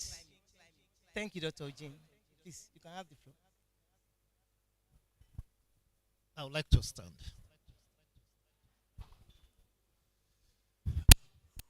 Good morning, ladies and gentlemen. Is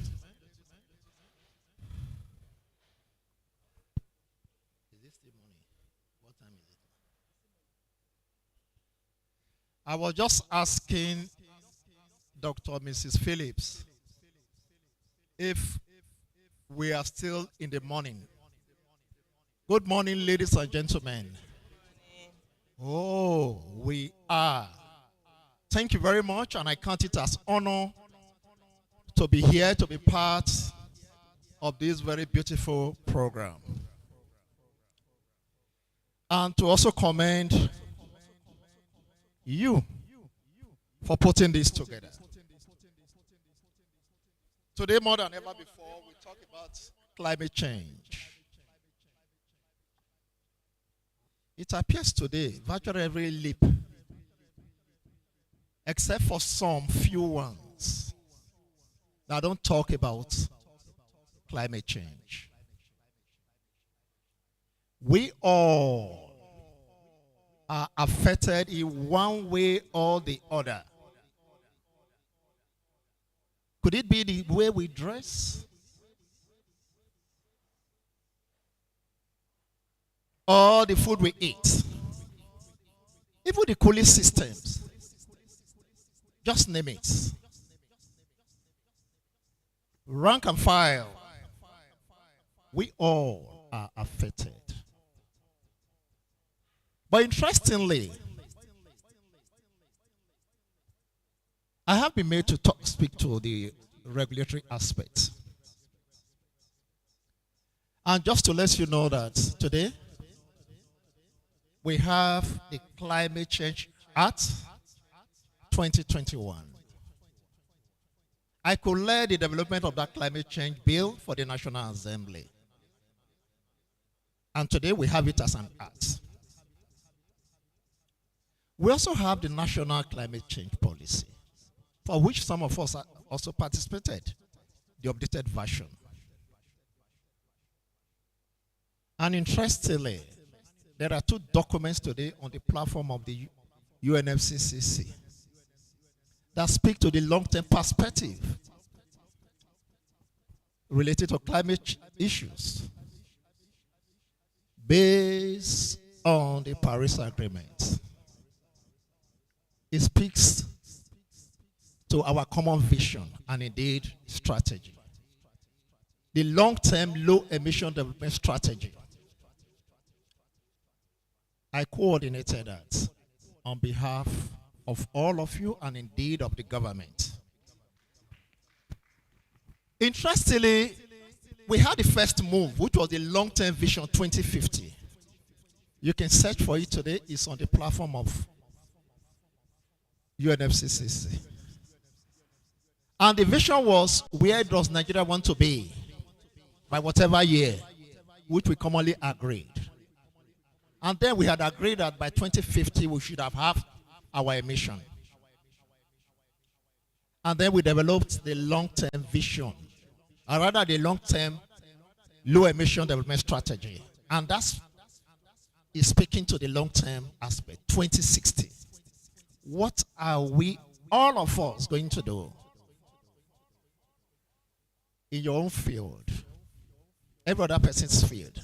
I think all of us were captured in that document. So you can download it from the platform of the UNFCCC. And interestingly, just to let you know, the nationally determined contribution that creates the plan, a common plan for all of us as a nation and indeed other nations who signed the Paris Agreement. We are having the 3rd part now. We had the first one. It was reversed because it has 5-year revision cycle. The second revision came in 2021, was submitted. The 3rd one is ongoing now. And Professor Magnus and I are leading and supporting from the angle of what we call the circular economy. So in the revision of the 3rd version, which will be submitted to UNFCCC, again, everyone needs to have his own voice to be part of that. Are you going to make it to be part of it? Please. It's ongoing, and it's relevant that all of us are part and parcel of that process.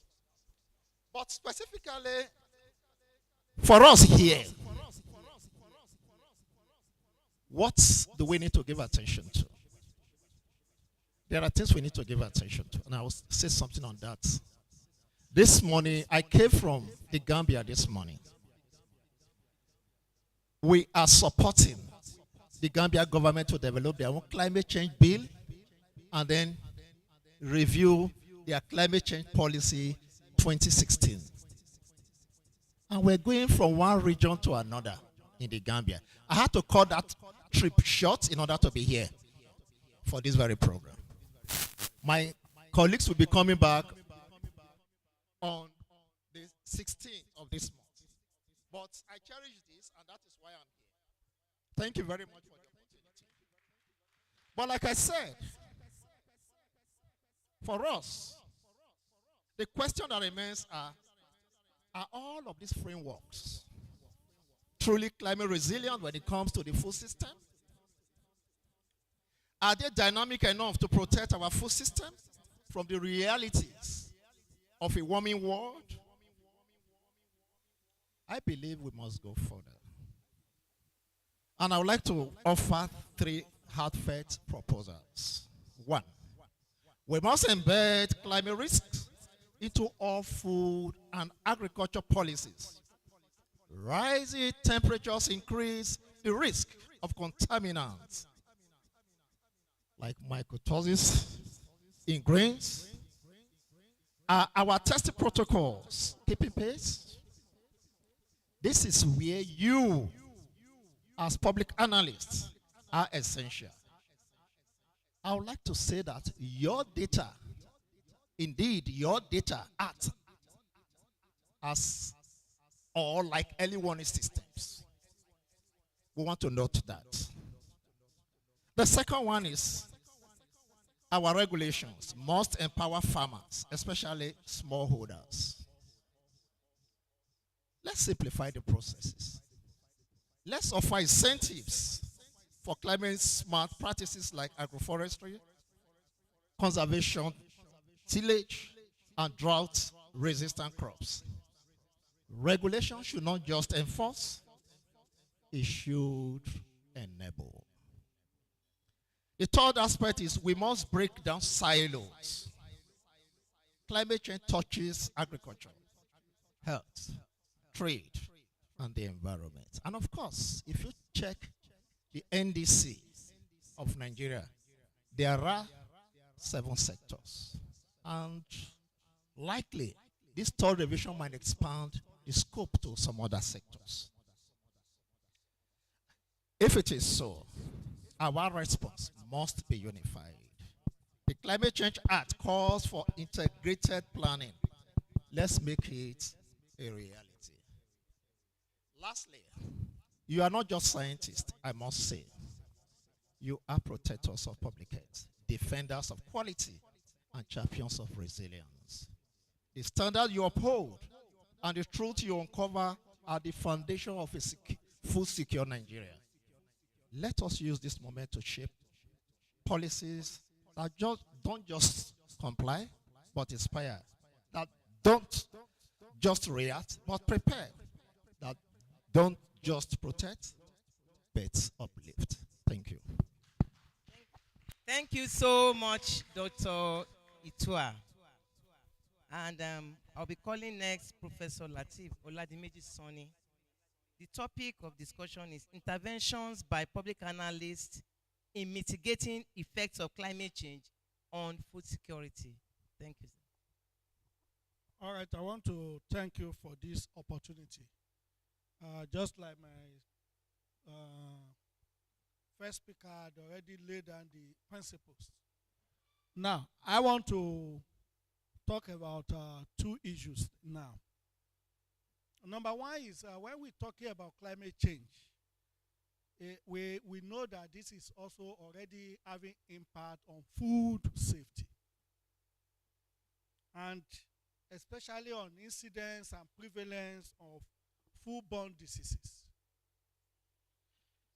Now, if we increase climate variability, if there is increase in frequency and intensity on extreme events, there will be quite a lot of changes that will occur that will affect our food supply, access to the wholesome food, and utilization of the food. And this is an area where I place the public analyst.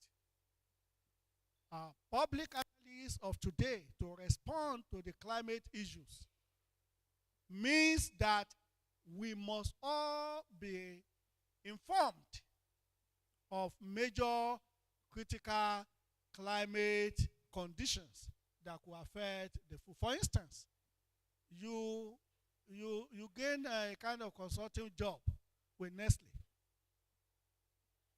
and you have to analyze their food that they have supplied in Abuja.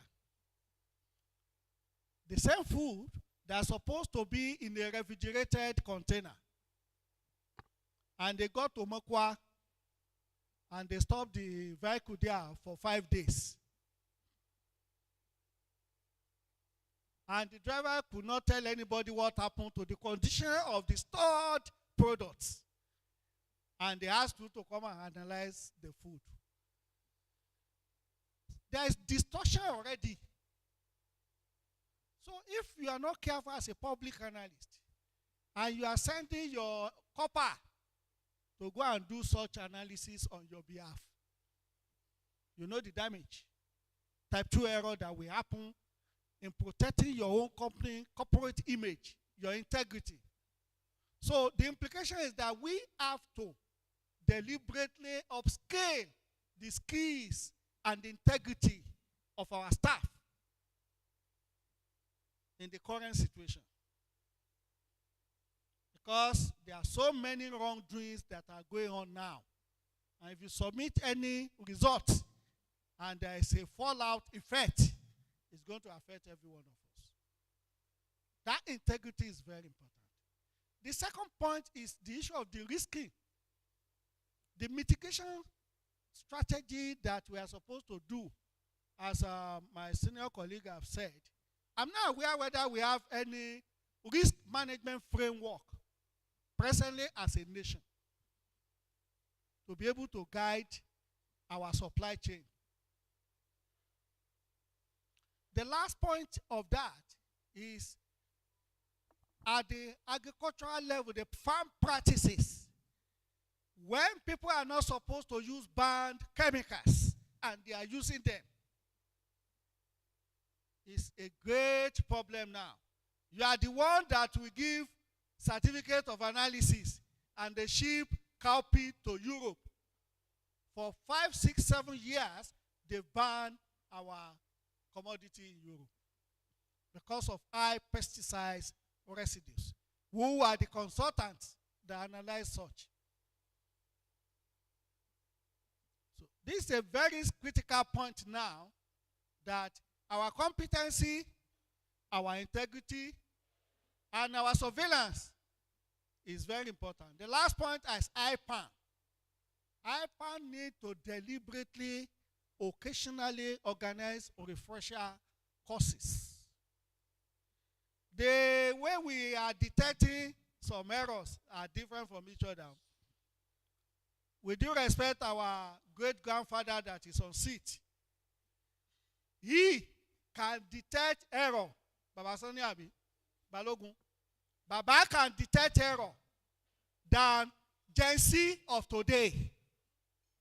If they serve that food, Baba can tell you that there's a problem with this food. Because of the way they were trained in those days, that we are no more being trained in today. We are not trained to look into details of today.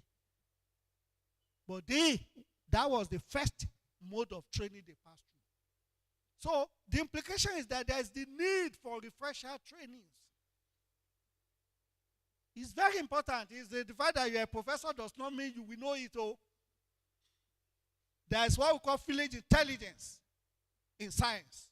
Oyibos themselves, they have it. And that I know we are lacking.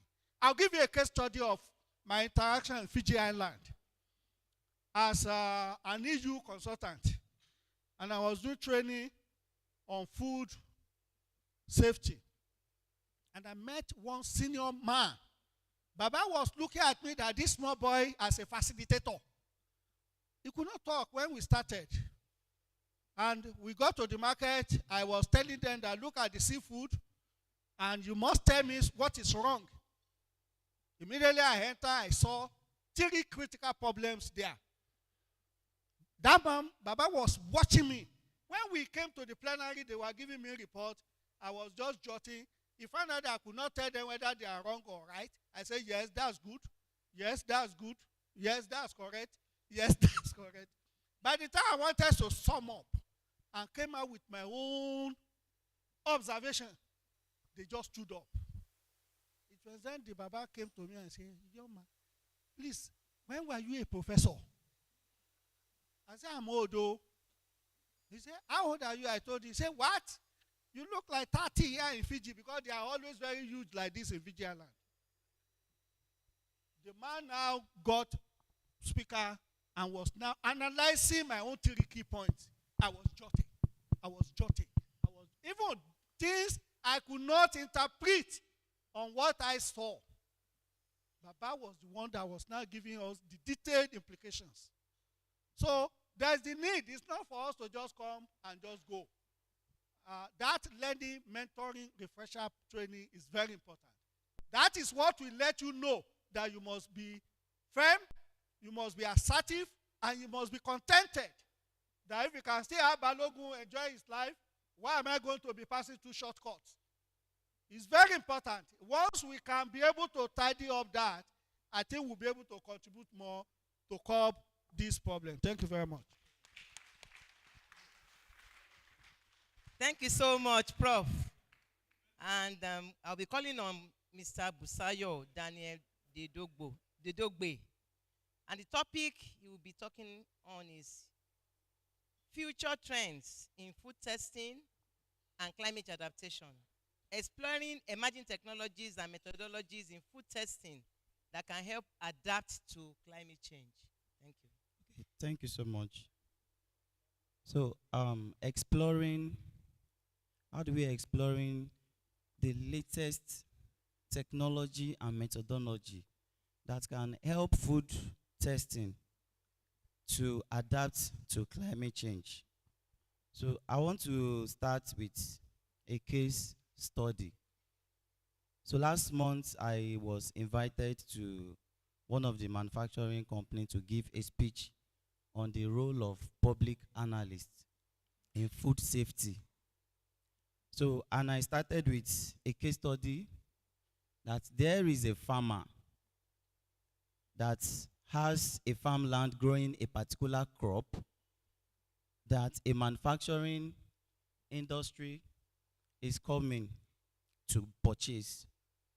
And this farmer went to his farm a particular day and saw that there has been pest infestation. And out of his own business-minded mind, so he went to the farm and got some insecticide and he sprayed it on the farm. And when he got there the following day, the third day, he discovered that these crops were free of these pests. And then this industry, they came, they said they wanted this product and they brought it to the lab. And at the end of the day, the lab discovered that this crop has residue, special residue that is beyond the requirements, the maximum requirements. So now I said, we laboratory analysts, we are like gatekeepers between the industry and whatever they want to purchase. So now when we talk about how do we explore new technologies, this has to do with we adopting technological advancements that are configured with speed, accuracy, that is sufficient enough to acclimatize and stabilize our food testing to succeed this climate change. So these technological advancements, they will help us to facilitate our investigation, our verification, and our quantification. Either they are generic or they are specific. Be it food contaminants, food pathogens, or the food spoilage agents that may want to impair the food nutrition. And how do we also go about this? It means that we need to equip ourselves with modern technology. Gone are the days that you stay on a job for like 7 days, for like 5 days. But these days, there are advanced technology that we can put in place that can produce results for us within some few hours or some few minutes. If we look at it, the people in the medical line, they are really enjoying this.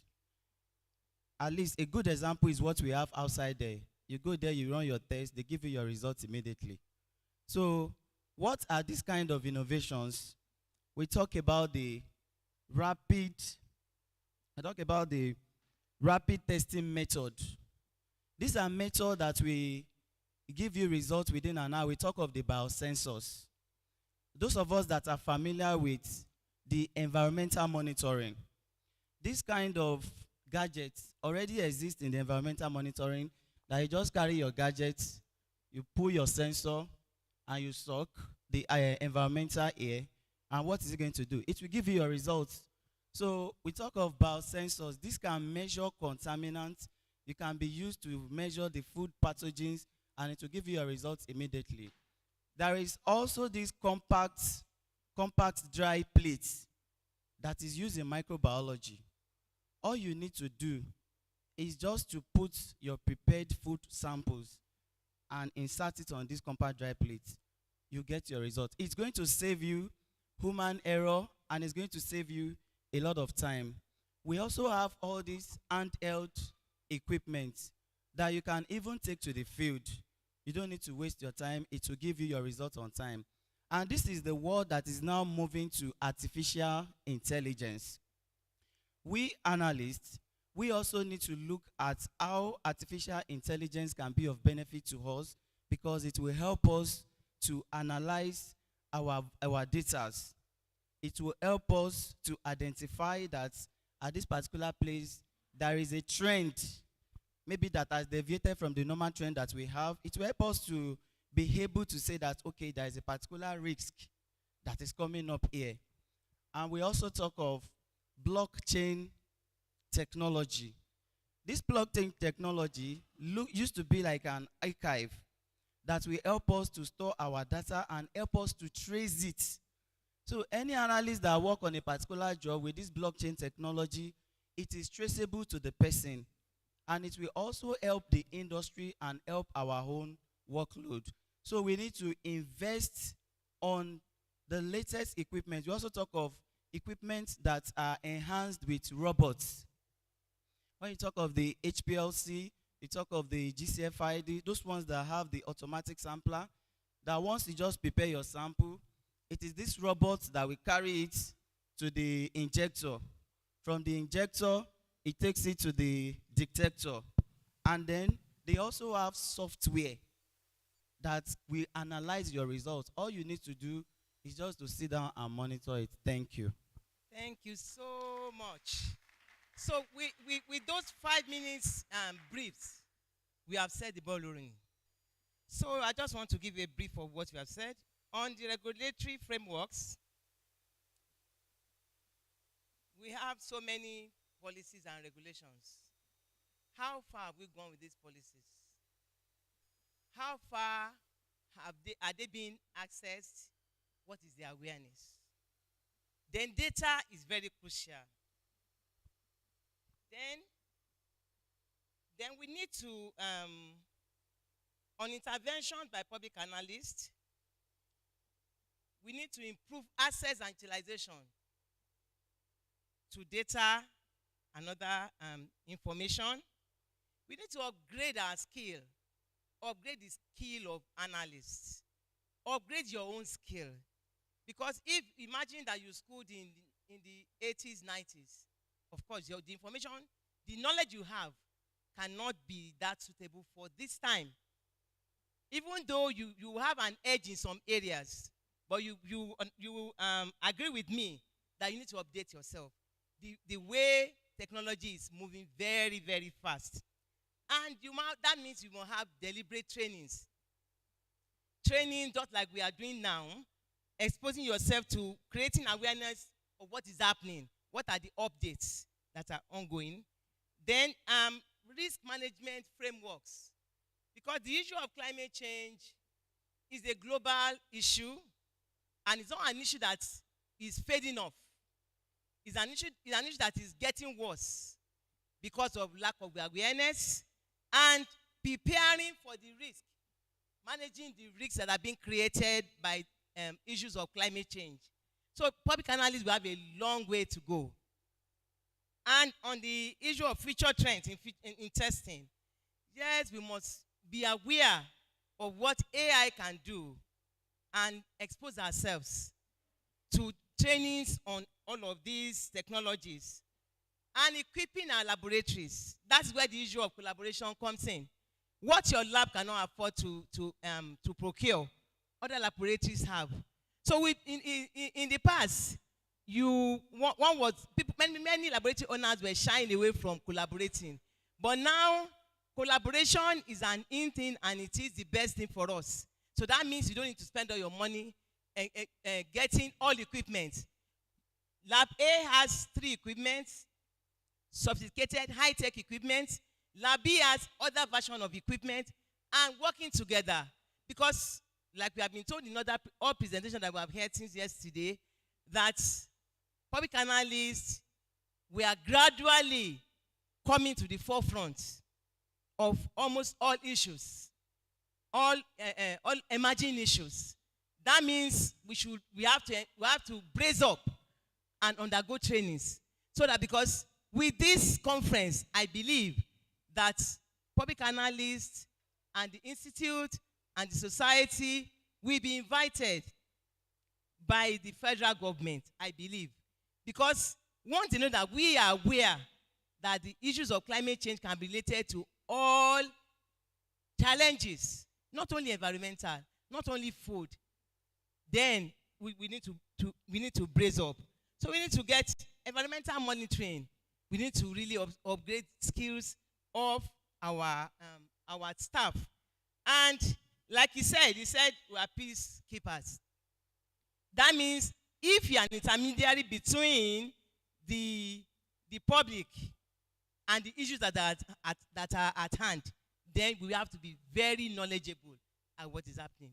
Having summarized all of that, and we are going to the panel discussion proper. Climate change is an issue created by anthropogenic activities. Those are activities of humans. We cannot do without flaring, oil flaring. We cook with charcoal. Some people say cook with charcoal. Industries and even transportation. If you go around, you see so many vehicles emitting carbon monoxide and so on. And this is being worsened by the fact that there is the issue of deforestation. And what causes climate change is because we have so much of these gases, which are greenhouse gases. They are causing greenhouse effect, which is, in a nutshell, percolation of the ozone layer. There is a layer that is protecting us from the rays from the sun. And this layer is being percolated by these gases. Because there's something we call carbon sequestration. Carbon sequestration is the absorption and removal of these gases from the atmosphere by, in the minimum, the plants, trees. Where are the trees now? I think the first technical session told us that it used to observe green vegetation between somewhere and somewhere. And now, where are the vegetation? So those are the issues that has caused climate change. And the major greenhouse gases are carbon monoxide, which there's nobody left out. We all breathe out. Nitrous oxide, methane. We have landfills everywhere. We dump waste everywhere. So all these gases constitute to it, and the moisture. Because we have a lot of rains now, and because of the heat coming up, there's so much evaporation of this moisture. That means we have so much water and vapor in the atmosphere. Hence, this is affecting the plants because there's so much, the humidity has increased, temperature has increased, the sea level rise because of melting of the ice glaciers. So when it rains and there's so much rain, there's flooding. And when there's flooding, the waters move all hazardous chemicals, move every contaminant, and move it everywhere. Plants absorb this. And when we eat these plants, animals are affected. Every food, areas of food are affected. And all of this end up in humans. And that can be related to our health. That's basically what climate change is. So we now go to the question and answer session. Not question and answer session, the deliberation. So my first question will be going to Dr. Itua. We have regulations, we have policies. What is the level of awareness? What is the adequacy of these regulations and policies? And have they been impactful at all? We have National Agricultural Resilience Framework. How adequate is this? We have National Climate Change Policy and Agricultural Promotion Policy. They have set the tone, but they are being grossly underutilized. How have we fared? Thank you. Thank you very much for that question. I would like to say that the laws, the policies, the regulations, name them. For me, they are foundational frameworks for ensuring that the challenges posed by climate change are tackled. They are also foundational works for ensuring that it is not only about risk, about challenges, that we're also able to take the opportunities embedded in them.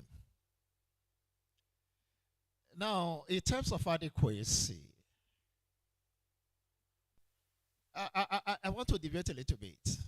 Laws in themselves are not enough prescription. They are not enough to deal with all our problems.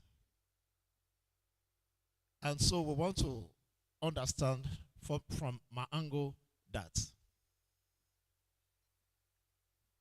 why have we not been able to really implement these laws, or why are they not adequate to ensuring that the purpose for which they were set out, we are still grappling with them?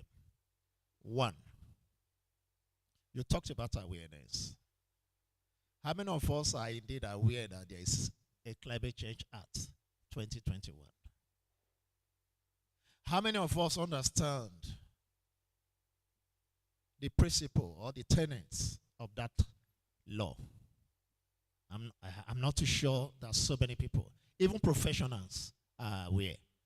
I talked about the long-term low-emission development strategy that speaks to virtually every sector. How many of us are aware of that? The nationally determined contribution, how many of us are aware? And I mentioned that there is a revision today because it has 5-year revision cycle. How many of us are aware of it? Now, as scientists, as public analysts, we recognize that increasingly we need policies that are evidence-based. So in other words, do we have the data to influence the policy or the laws that are made? And that is where you come into the space. And so for resilience building, we need your perspective, we need your data. For actual action, climate action, you are also there to provide this guidance. And so, if we are at the frontier of all of this, the question will be, those who implement, are they able to implement? And sometimes some of these issues runs across multiple sectors. Like climate change, we talk about food, agriculture, transport, name it. And each person is siloed. The integration is not there. And we indeed have not been able to even mainstream all of this into our system. So you have a gamut of challenges. That's all of this seem to beleague the beautiful frameworks. I know people have said it time and over that the laws we have in Nigeria, they are robust. We have so many of them. But the question is, how have they been able to shape the way we act? I'm not too sure we are following it the way we should. If we do, so in other words, I've talked about not being able to mainstream them, the integration, we have not been able to do it, and then the silo idea of it, and then in terms of awareness, there are some other issues that we can also say. Then the enforcement mechanism, how is it? You talked about awareness. Even sometimes, even those who enforce the law, they don't know about the law that they are enforcing.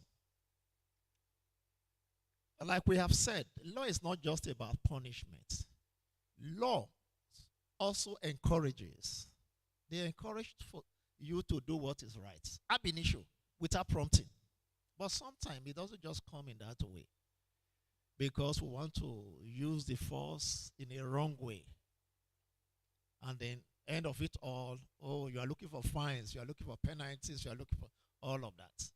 But moving people to, on their own, obey and comply becomes a challenge. I think I would like to say, just leave it like that. There are many other things that one can say why they don't seem to be adequate in themselves. Thank you. Thank you so much. One take home here is that there's lack of enforcement. Because every human would prefer to stay in his comfort zone. When there are laws, but you are benefiting from a particular aspect of life. For example, someone that is using excessive insecticide has no problems with the products and is making so much sales. And someone comes to say, the insecticide you are using is too much. He wants to bypass. So humans will naturally, I don't know of other countries, but I know in Nigeria, we need strong enforcement. And that is what has happened from experience. Even environmental laws. People do not, you still see some people being caught for throwing waste on the road. Should that happen again? No, but it still happens. And there's, in addition to what you have said, sir, there is integration with climate projections is lacking. Because you have said it, working in silos. I have my own regulations, I have my own policies, I'm working with it. I don't want to bother with whatever other ministries. And there's lack of coordination within ministries, which is affecting us a lot. You are talking about data. And those are some of the bottlenecks that are giving us setback in all of this. So thank you very much, sir, for that. So I'll be going to Professor Sonny. Gone are the days that the assignment of public analysis is just to ensure safety of food. The food must be nutritious. The food must be resilient to impact of climate change. So what role do public analysts play specifically in Nigeria on Nigeria's food security and climate resilient landscape? Since our job is no longer just safety. Well, I don't know how many of us have or are part of any developmental projects in Nigeria as we are. Our colleague in IR came out with telomeres. Is any of our colleagues that were part of it when they were developing telomeres, a GMO food? Nobody. You see my answer, man? Nobody. So there is no proper recognition, even by the national agency, institutions, scientists that are working, that there is the need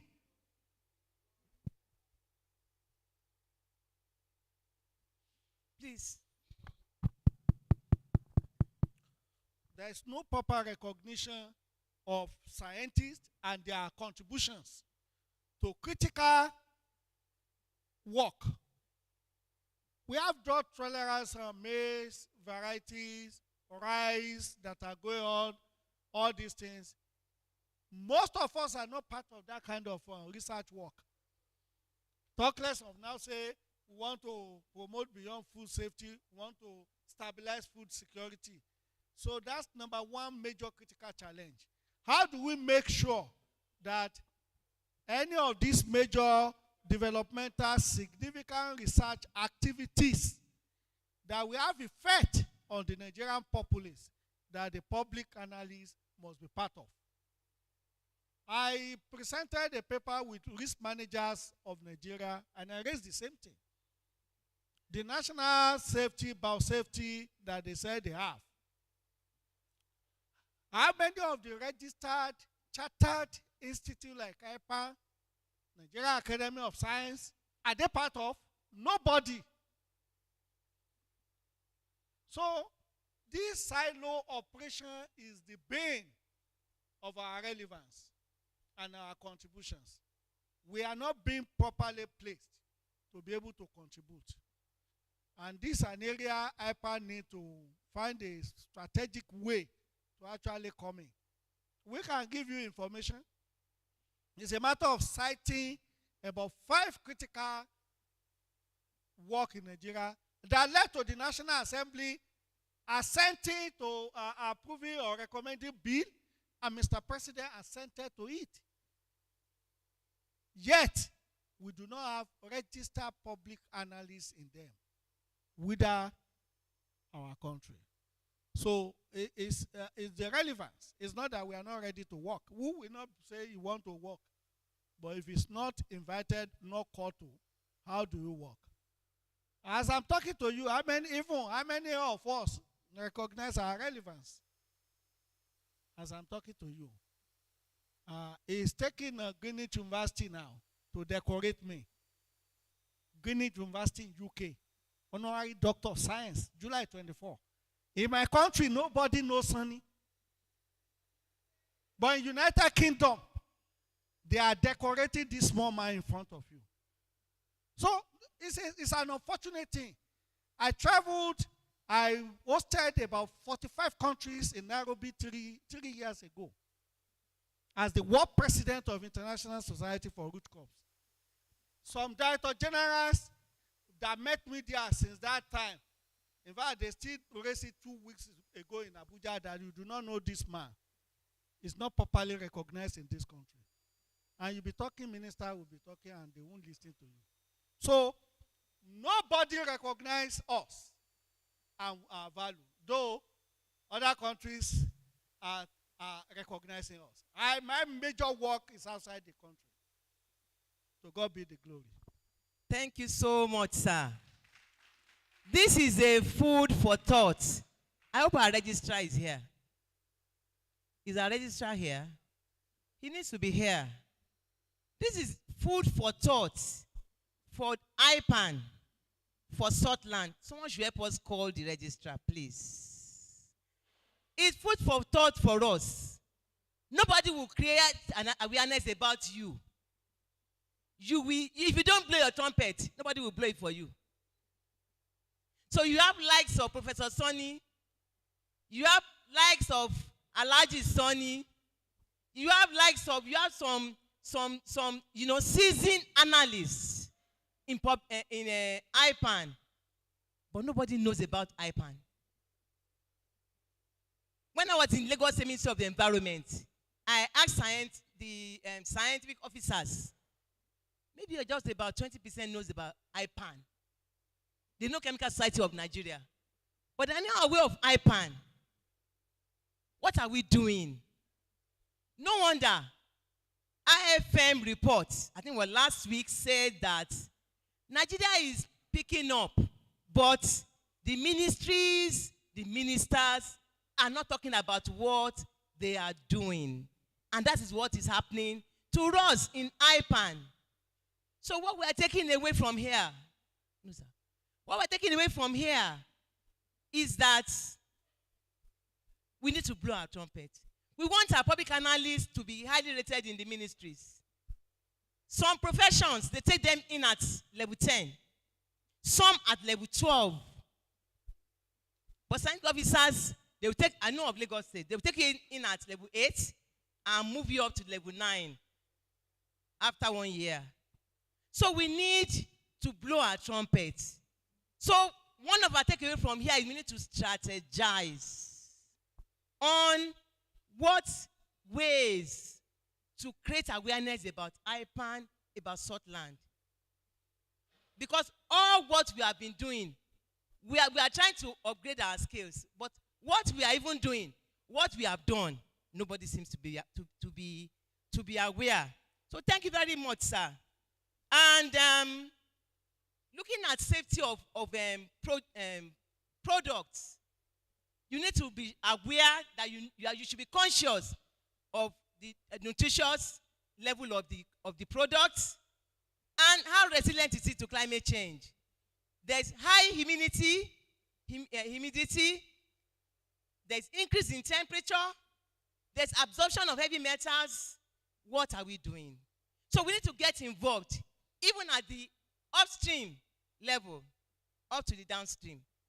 We need to be aware of what is happening to the plants. What is that? Because of climate change issues, some plants that should mature in about maybe 3 months, 6 months, sometimes the time is prolonged or reduced. What has happened within that period of time? We need to really get involved. And we can, all of these were discussed at the press conference. We need to get involved. And when the products get to the marketers, because the reduction in sales, they will add all sorts of chemicals to ensure that it doesn't get infested. Because even with the issue of climate change, there is high infestation of pests. You buy a bag of rice fresh, you open it, you see weevils in it. A bag that you have just opened. So there are issues. Excuse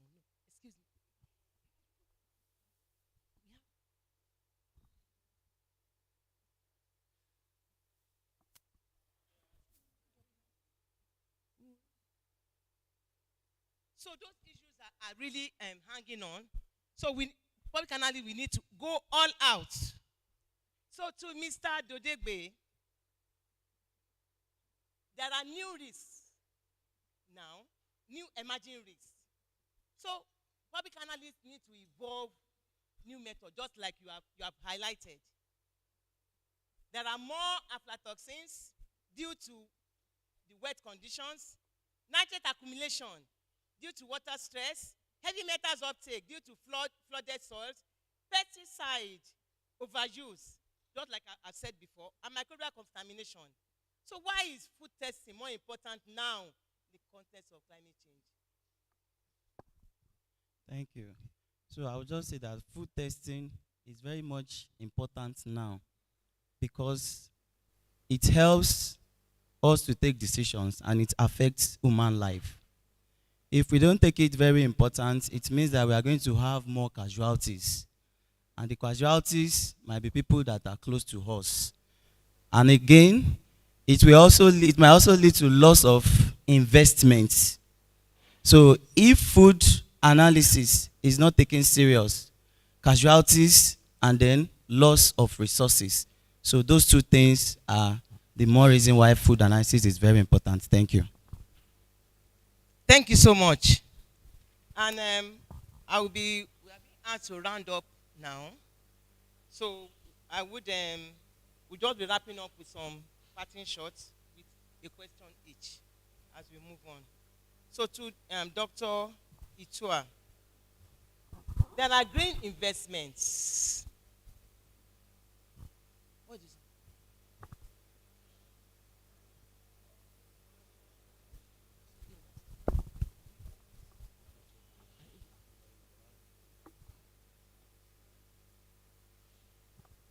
Okay. So can we have questions and comments, please?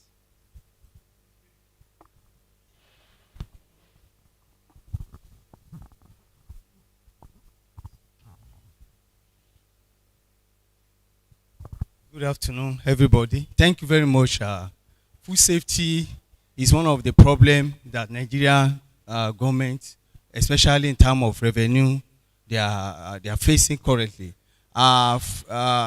You mentioned during your course of your speech that pesticide residue is one of the problems. Yes, it's one of the problems because if you look at in the olden days, when you see people going to farm, they go to farm with their cutlass and hoe. But now, especially where I come from, or probably in the north, when they go to farm, they go with their spray machine to spray pesticide, especially in pre-planting season generally. And one of the pesticides that they use mostly now is glyphosate. Glyphosate is what they use for pre-planting season. It kills the grasses, the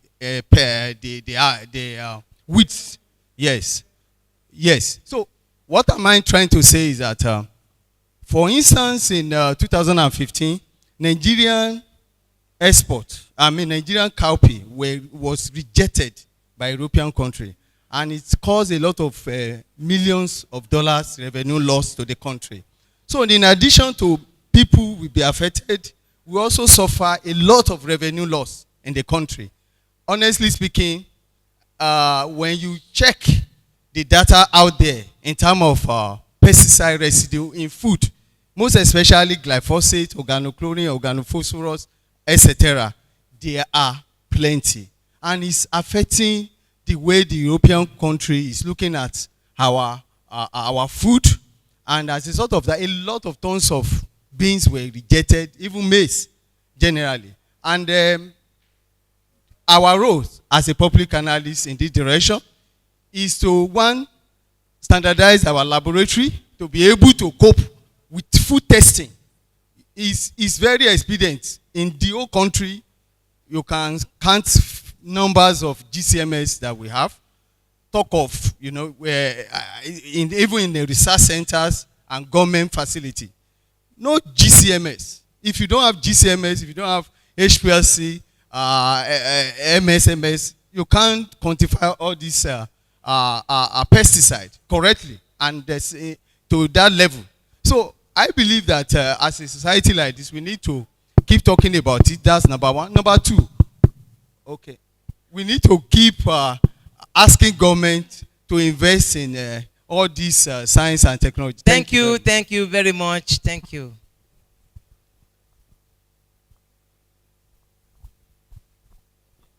Thank you, ma'am. I remember Madam Dr. Mrs. made a comment when Professor Sonny delivered his message. That time you have even calling on the attention of the registrar. And that has to do with the activities, sensitizing people about what SoTLAN, IPANC SoTLAN conformance has been doing and so on. I think there is also a necessity to maybe we have some kind of a jingle on radio and television too. Because occasionally when they invite me for some public functions, if I even mention that, okay, I would say what public analysts have been doing, there are a few people too that also show interest, that how can they be part of member and so on and so forth. So I'm sure if we have that kind of sensitization, it will also create public awareness. And again, coming to the main topic on the role of public analysts in tackling climate change for food security. Dr. Yediran, the past president, also articulate much or spoke much on the various problems that we've been encountering and few other things on how we can overcome this. But the main ways out to mitigate this problem of climate change, it has to be well spelled out as part of what we achieve in this conference. Thank you. Thank you so much. Thank you. Can we have two other people? Do you have questions from the floor? Thank you so much.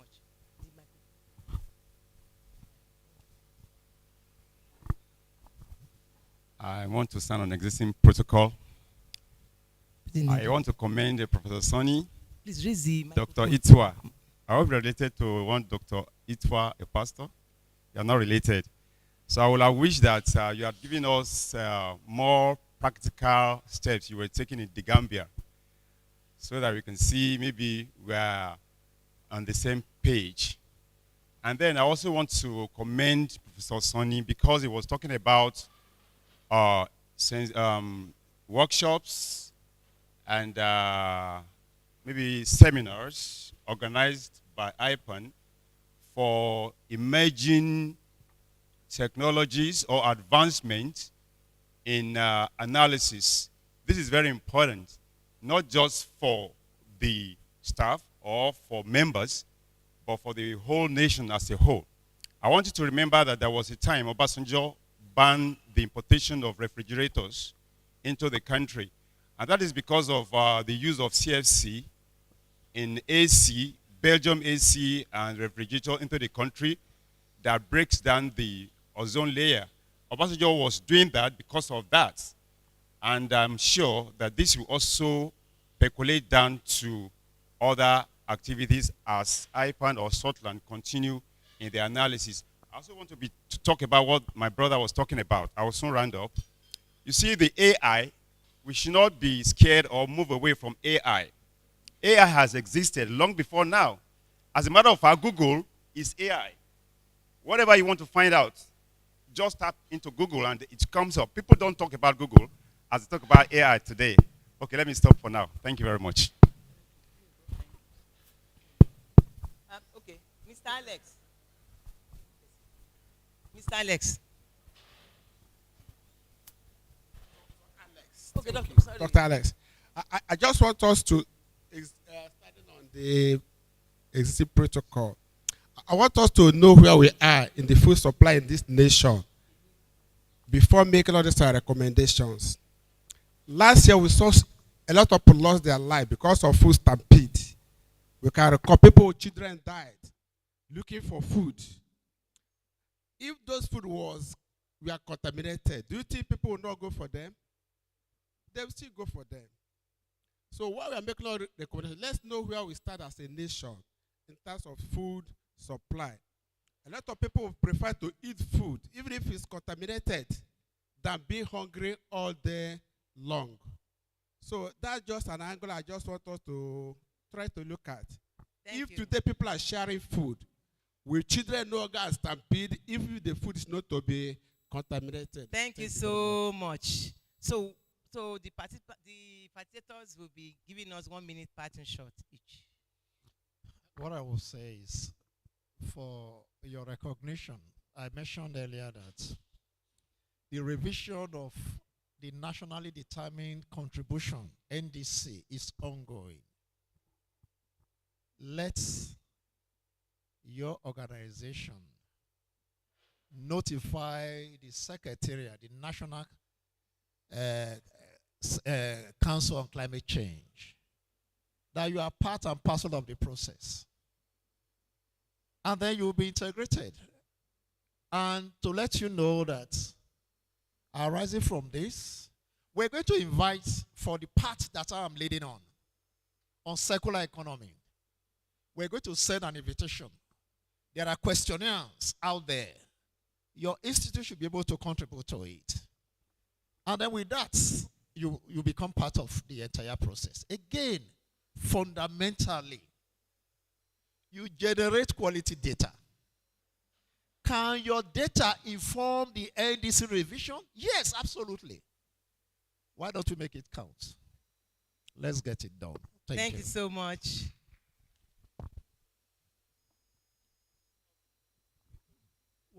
Number one is we need to step up our advocacy and awareness as a professional body.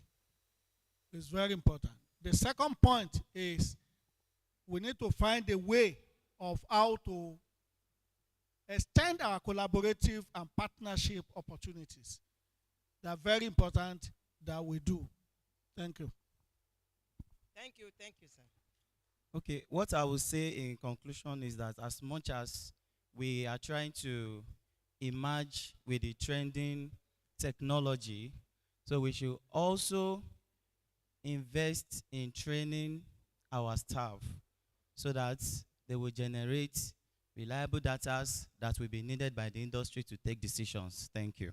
Thank you so much. So I will be parting with these facts that we have National Electronic Extension Platform, NEP, which is a digital initiative to improve productivity and farmers' involvement, as well as enhance agri extension service delivery. And in addition to that, we can kickstart, IPAN and SoTLAN can kickstart our activities by encouraging laboratories to invest in adequate laboratory infrastructure and so find ways for sourcing, to source money for equipment. IPA can assist laboratory owners. We have so many people around there that have these funds that can fund purchase of equipment, and maybe you just repay once they are sure that you are contributing to the safety of food. Then there is limited collaboration between analysts and policymakers. That has been said, so we need to do that. Then there is lack of real-time data sharing platforms. We need to share data.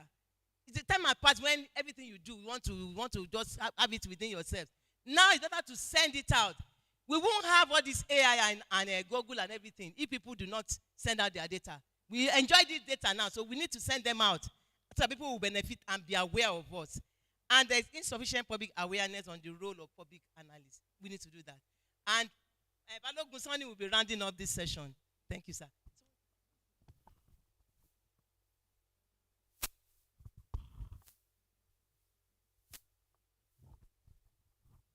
Thank you. Thank you.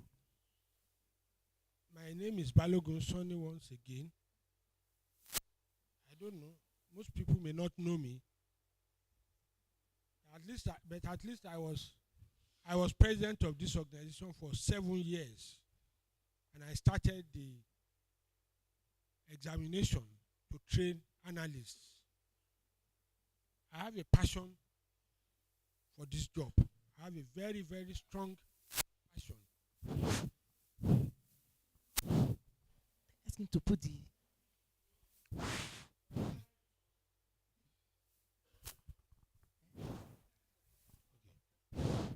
Yes, thank you. I have a very, very strong passion for this job. And my passion arose out of the fact that my blood brothers and sisters, I have 5 of them who are chartered accountants. And they were doing very well. And they were junior to me, very, very junior to me. And they were doing extremely well. One of them was Chief Operating Officer of KPMG, to tell you. And then I looked at myself. Okay, I graduated. When I graduated, most of them were still in primary school. All those 5 chartered accountants, they were still in primary school. And now they're making money legitimately because they were brilliant people, legitimately, and they are disciplined because they come from a disciplined family. And I said to myself after some time, because I had planned right from the word go that I want to set up a laboratory. 1972, I took a decision that I will set up a laboratory, a public analyst laboratory, when I joined the government chemist laboratory. And there was no public analyst in Nigeria. None. There was no professional group of analysts, of chemists in Nigeria. So, where do I start from? I had gone to England. I have known about public analyst practice. And I know that it's a profession, a very, very sustainable profession. I knew that it's a very, very sustainable profession. I was not in a haste to make money. In any case, I built the house I live now in Lagos at the age of 30 with the help of my father. So I was not in pressure of money. So we have to create this profession. And I spearheaded it. That's the truth. I spearheaded the creation of IPAN. I spearheaded the creation of NAFDAC, ICON, just to ensure that we have a profession. And we have regulatory organizations to manage the professions. And we have now succeeded in creating this profession. After we set up NAFDAC in 1992, I moved out of the civil service. I was the age of 44 at that time, to start this practice of public analysts.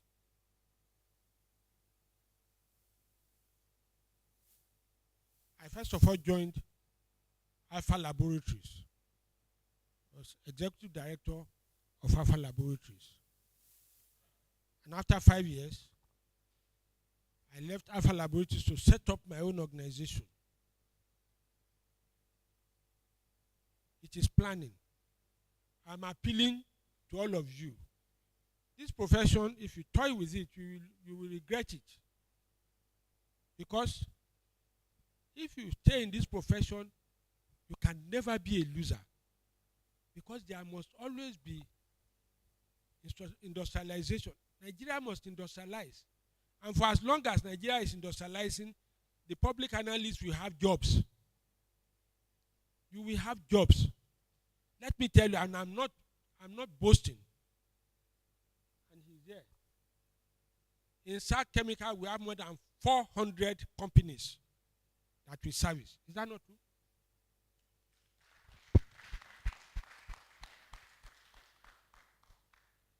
But it takes patience. It takes, I'm appealing to all of you. If you are patient, you will get there. Thank you, sir. And yeah, I'm sorry. You want to cut me. No. But you see, I'm appreciating you, sir. I'm appreciating you. because you see, I don't have any cause to come for your programs again. We need you, sir. I'm a fulfilled man. I have all that I need. I'm fulfilled. What is it? Is it car? Is it house? What do I need again? I don't need anything again. You know? But I love this profession, and that's why I still come here to encourage you. To encourage you. Not to feel that how long will it take? It took me 54 years to get to where I am, because I started in 1971. But today I have over 60 staff. 60. So I don't work again. But we should not destroy this profession, please. We must not destroy this profession. When we issue certificates without working because we want to make some little 1,000 naira, we will destroy this profession. It is integrity. When you maintain your integrity, that can sustain this profession. Sorry, sir. Yes. If you don't maintain our integrity, we will destroy this profession. But SAC Chemical will stay, I can assure you. SAC Chemical will stay because we have built our integrity and we are known. We are known. We cannot go down. As I'm talking to you, I'm building a 2-story building to expand our laboratory space. So, SAC cannot go down. It is you. You have to protect your integrity to ensure that your job can be sustained. No, please, I'm begging you. That's why I've come. I'm not here for any other thing. I just came to play and to encourage you. Please. This quackery must stop. Quackery must stop. And I want to talk to the registrar that he's not doing enough. The registrar is not doing enough. I talked to him yesterday. And the president is not here. There is no cooperation between SoTLAN leadership and the registrar. There is no cooperation between SoTLAN leadership and registrar. And if there is no cooperation, you can't manage this profession effectively. You cannot. You have to open doors. I told him yesterday. We open doors. When I was president, we were going from one industry to the other to open doors. But that is not happening anymore. I was coming here and there was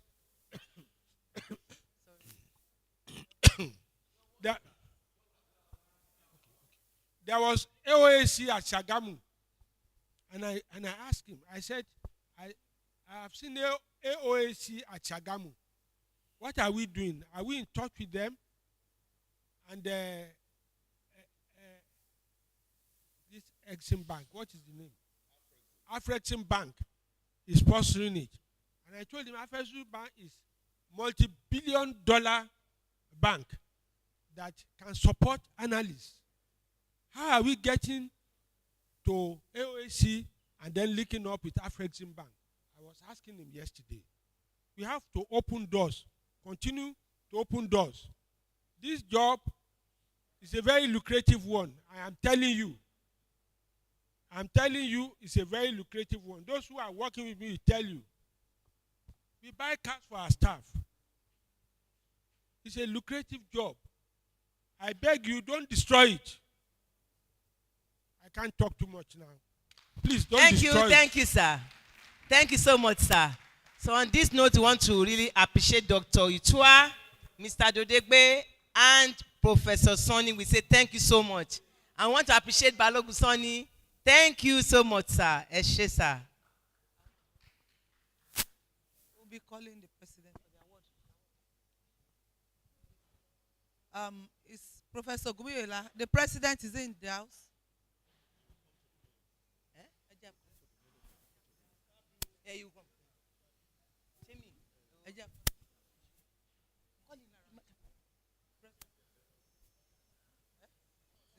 Please, can someone call the president, please?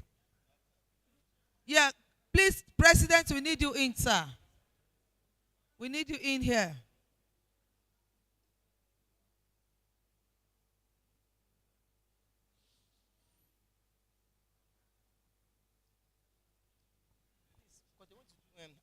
Please don't go, sir. Don't go yet, please.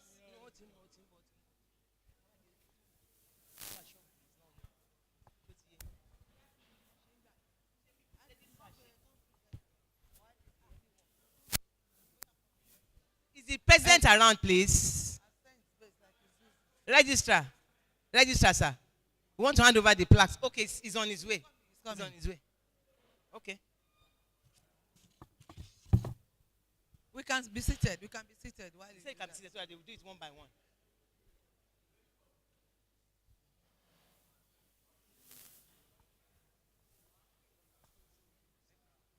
No problem. Thank you.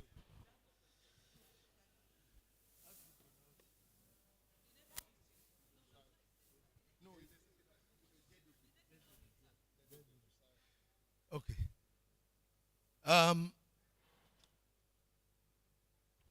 Please let us appreciate the panel once again at this point. And it is my pleasure and privilege to present this appreciation award to Mr. Busayo Dedogwe, who has participated in this panel discussion session and giving us enriching insights. We thank you very much. We appreciate you. Congratulations. Congratulations. Please let's give him a round of applause.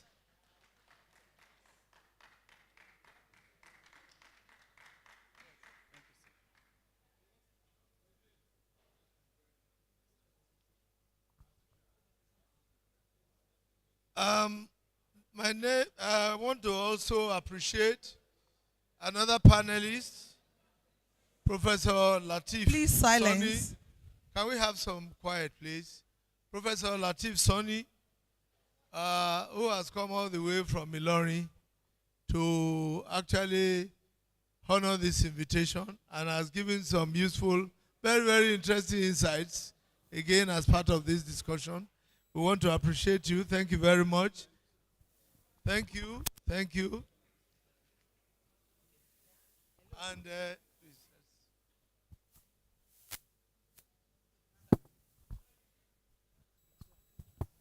and last but not the least, in those days we would say that he's the only one who is dressed like a professor here.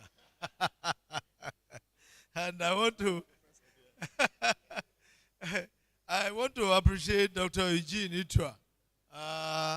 Incidentally, I mean, I was very, very proud of the perspectives, especially from policy, that you presented. And I'm sure that we will take some of these points on board as we go ahead. On behalf of the Society of Testing Laboratory Analysts, I want to thank you for accepting the invitation. And I hope you are one of us. Very good, very good. Please, Secretariat, take note. He's one of us now.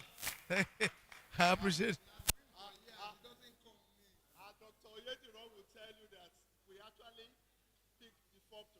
Very good. Very good. So, please, we will have to follow up and make sure that you... Thank you very much. Congratulations. Congratulations. Congratulations. Congratulations.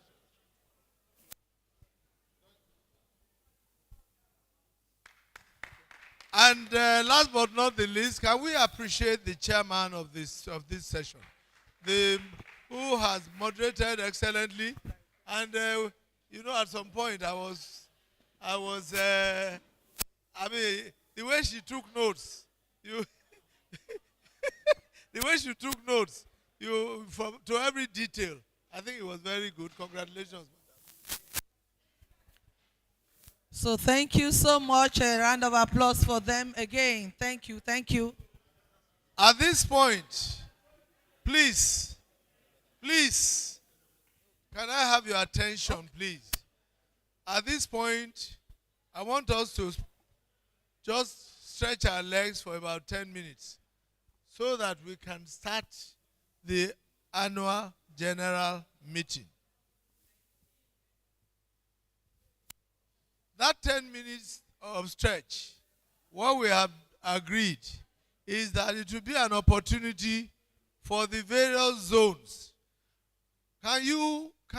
Before we start talking about this at the AGM, may I request that we all appreciate the southwest zone of SoTLAN. Please let us appreciate the southwest zone of SoTLAN. You will still appreciate them at the AGM because they took up the challenge to actually host this conference. Please, can I have some quiet? They took up the challenge of hosting this conference with yes, there could be financial support from the national post, but they have actually worked very, very hard, and I can say that for the past 10 weeks since the committee was inaugurated. And I think they've done very well. And they have set the pace for other zones to emulate. So can I request that in the next 10 minutes, you just break out into your respective zones. And 6 zones, so that we will be able to identify who is where, because we are going to ask you at the end of the day, which of these zones is going to be ready to actually host the next conference, among other things. And you will also be told what we are expecting. Yes, there may be zonal representatives, but we want the zonal members to know themselves. All right, so who are those from the northeast zone here? Northwest? Northeast, northwest. All right, so they are here. What about southeast, south-south? Okay, north central. Yeah. Okay, southeast, south-south. Where is southeast? Okay, if you are from southeast or south-south, raise your hand. If you're from southeast or south-south. Are you the only one? Okay, 1, 2. 1, 2. So you can take that table as well. Okay. Southwest. You can have here. And I think that's all, Abi. So this side, you can have southwest. There are plenty. All right. Southeast, south-south. Northeast, northwest. Central here. North central here. All right. And we'll give you only 10 minutes so that you all will know yourselves, and we can then prepare ourselves for the AGM. Can we please have the north central? Okay. This is north central.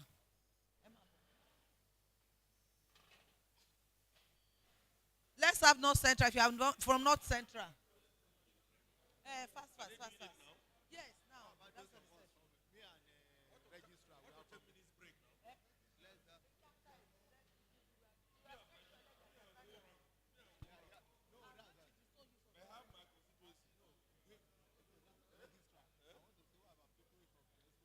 That's what I like. That's what I joined North Central. What is national? My friend, carry your seat for you guys. zone. What will you reduce? Brought you in? Who finish? You will come back home. That's what I will open. What will you reduce me to those When you finish, you will not go open door for you. Don't worry. body law?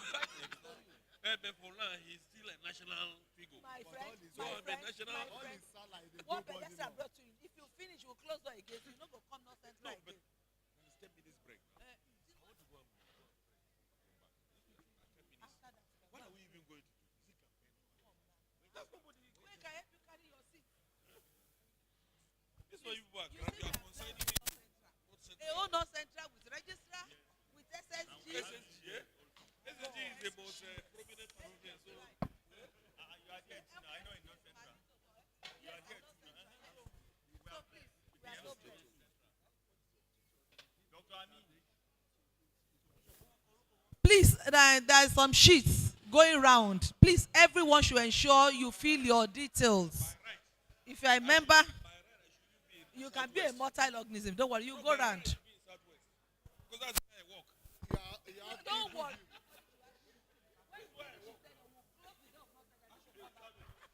So please make sure you fill your name and put your status, a member, you're a fellow.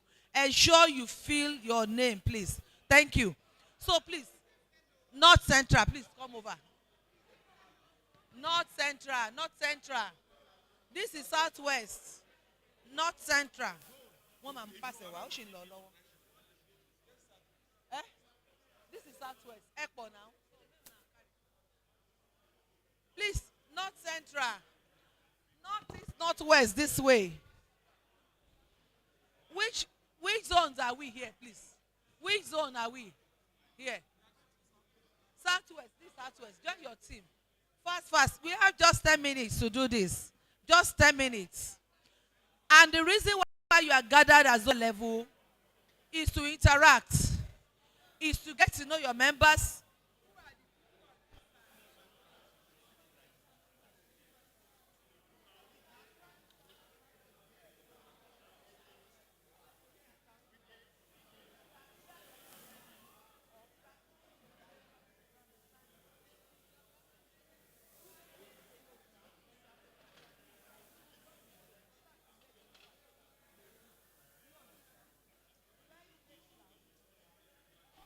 Okay, a question just came to me.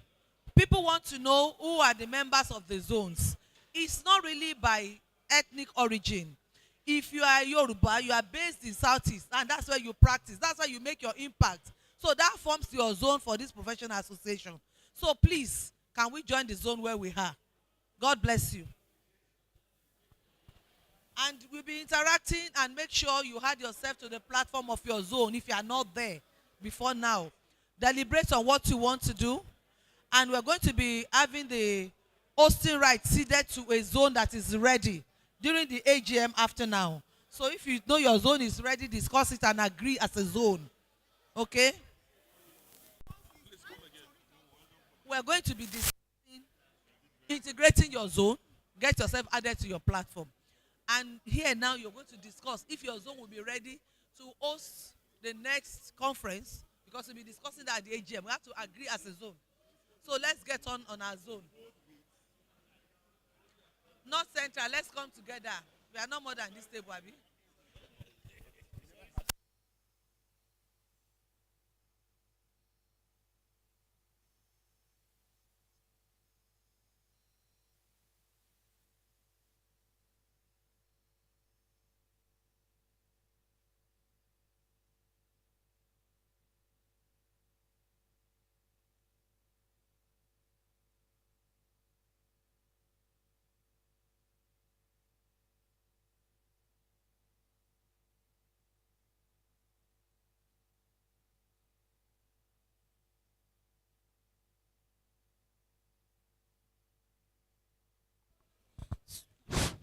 Sorry, break in transmission. Please, if you have not written your name on these sheets of paper that are being passed around, please do kindly come and write your name, please.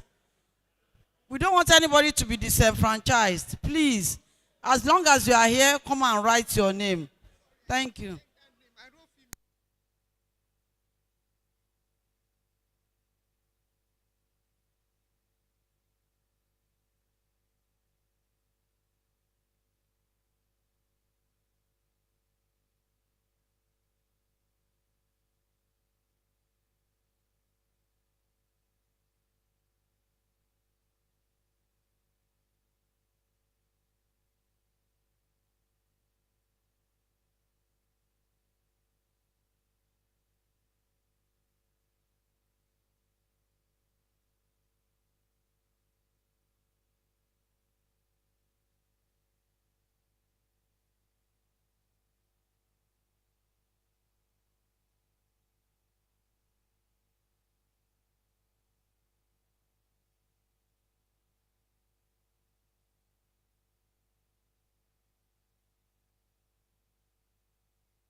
3 more minutes to go.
Please, 3 more minutes to go. Zones, please round up whatever you are doing. 3 more minutes. 3 minutes. 3 minutes.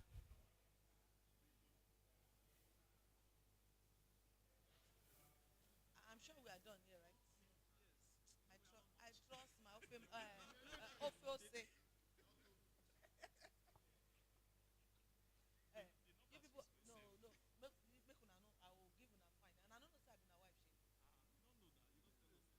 I go divorce una here right now. All of una must continue. Man, I no try me.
So please, can we round up? Can we round off? It's time for AGM. AGM time, please. Please, let's go back to our seats. Let's go back to our seats, please. AGM time. Thank you. You've done well. God bless you all. Thank you, thank you, thank you. My North Central people, God bless you. Let's go back to our seats.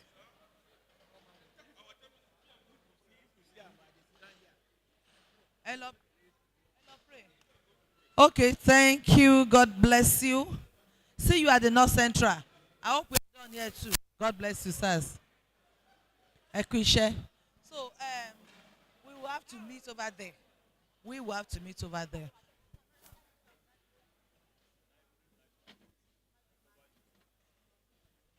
That's good. So, thank you. Can I have 2 ushers, please? Can I have 2 ushers here?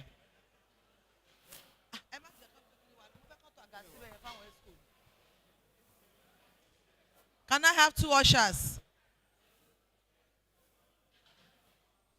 AGM time, please. Egba.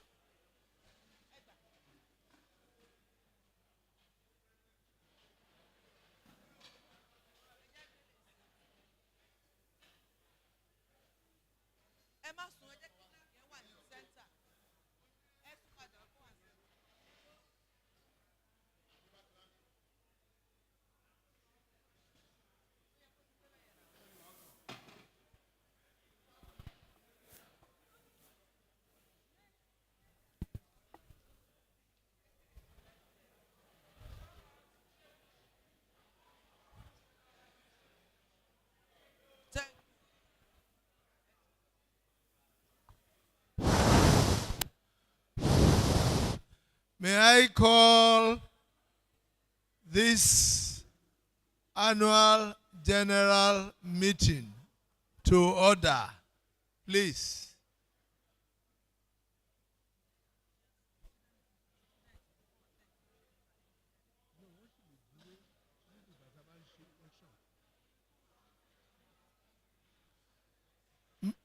May I call, hello, may I call all accredited members of the Society of Testing Laboratory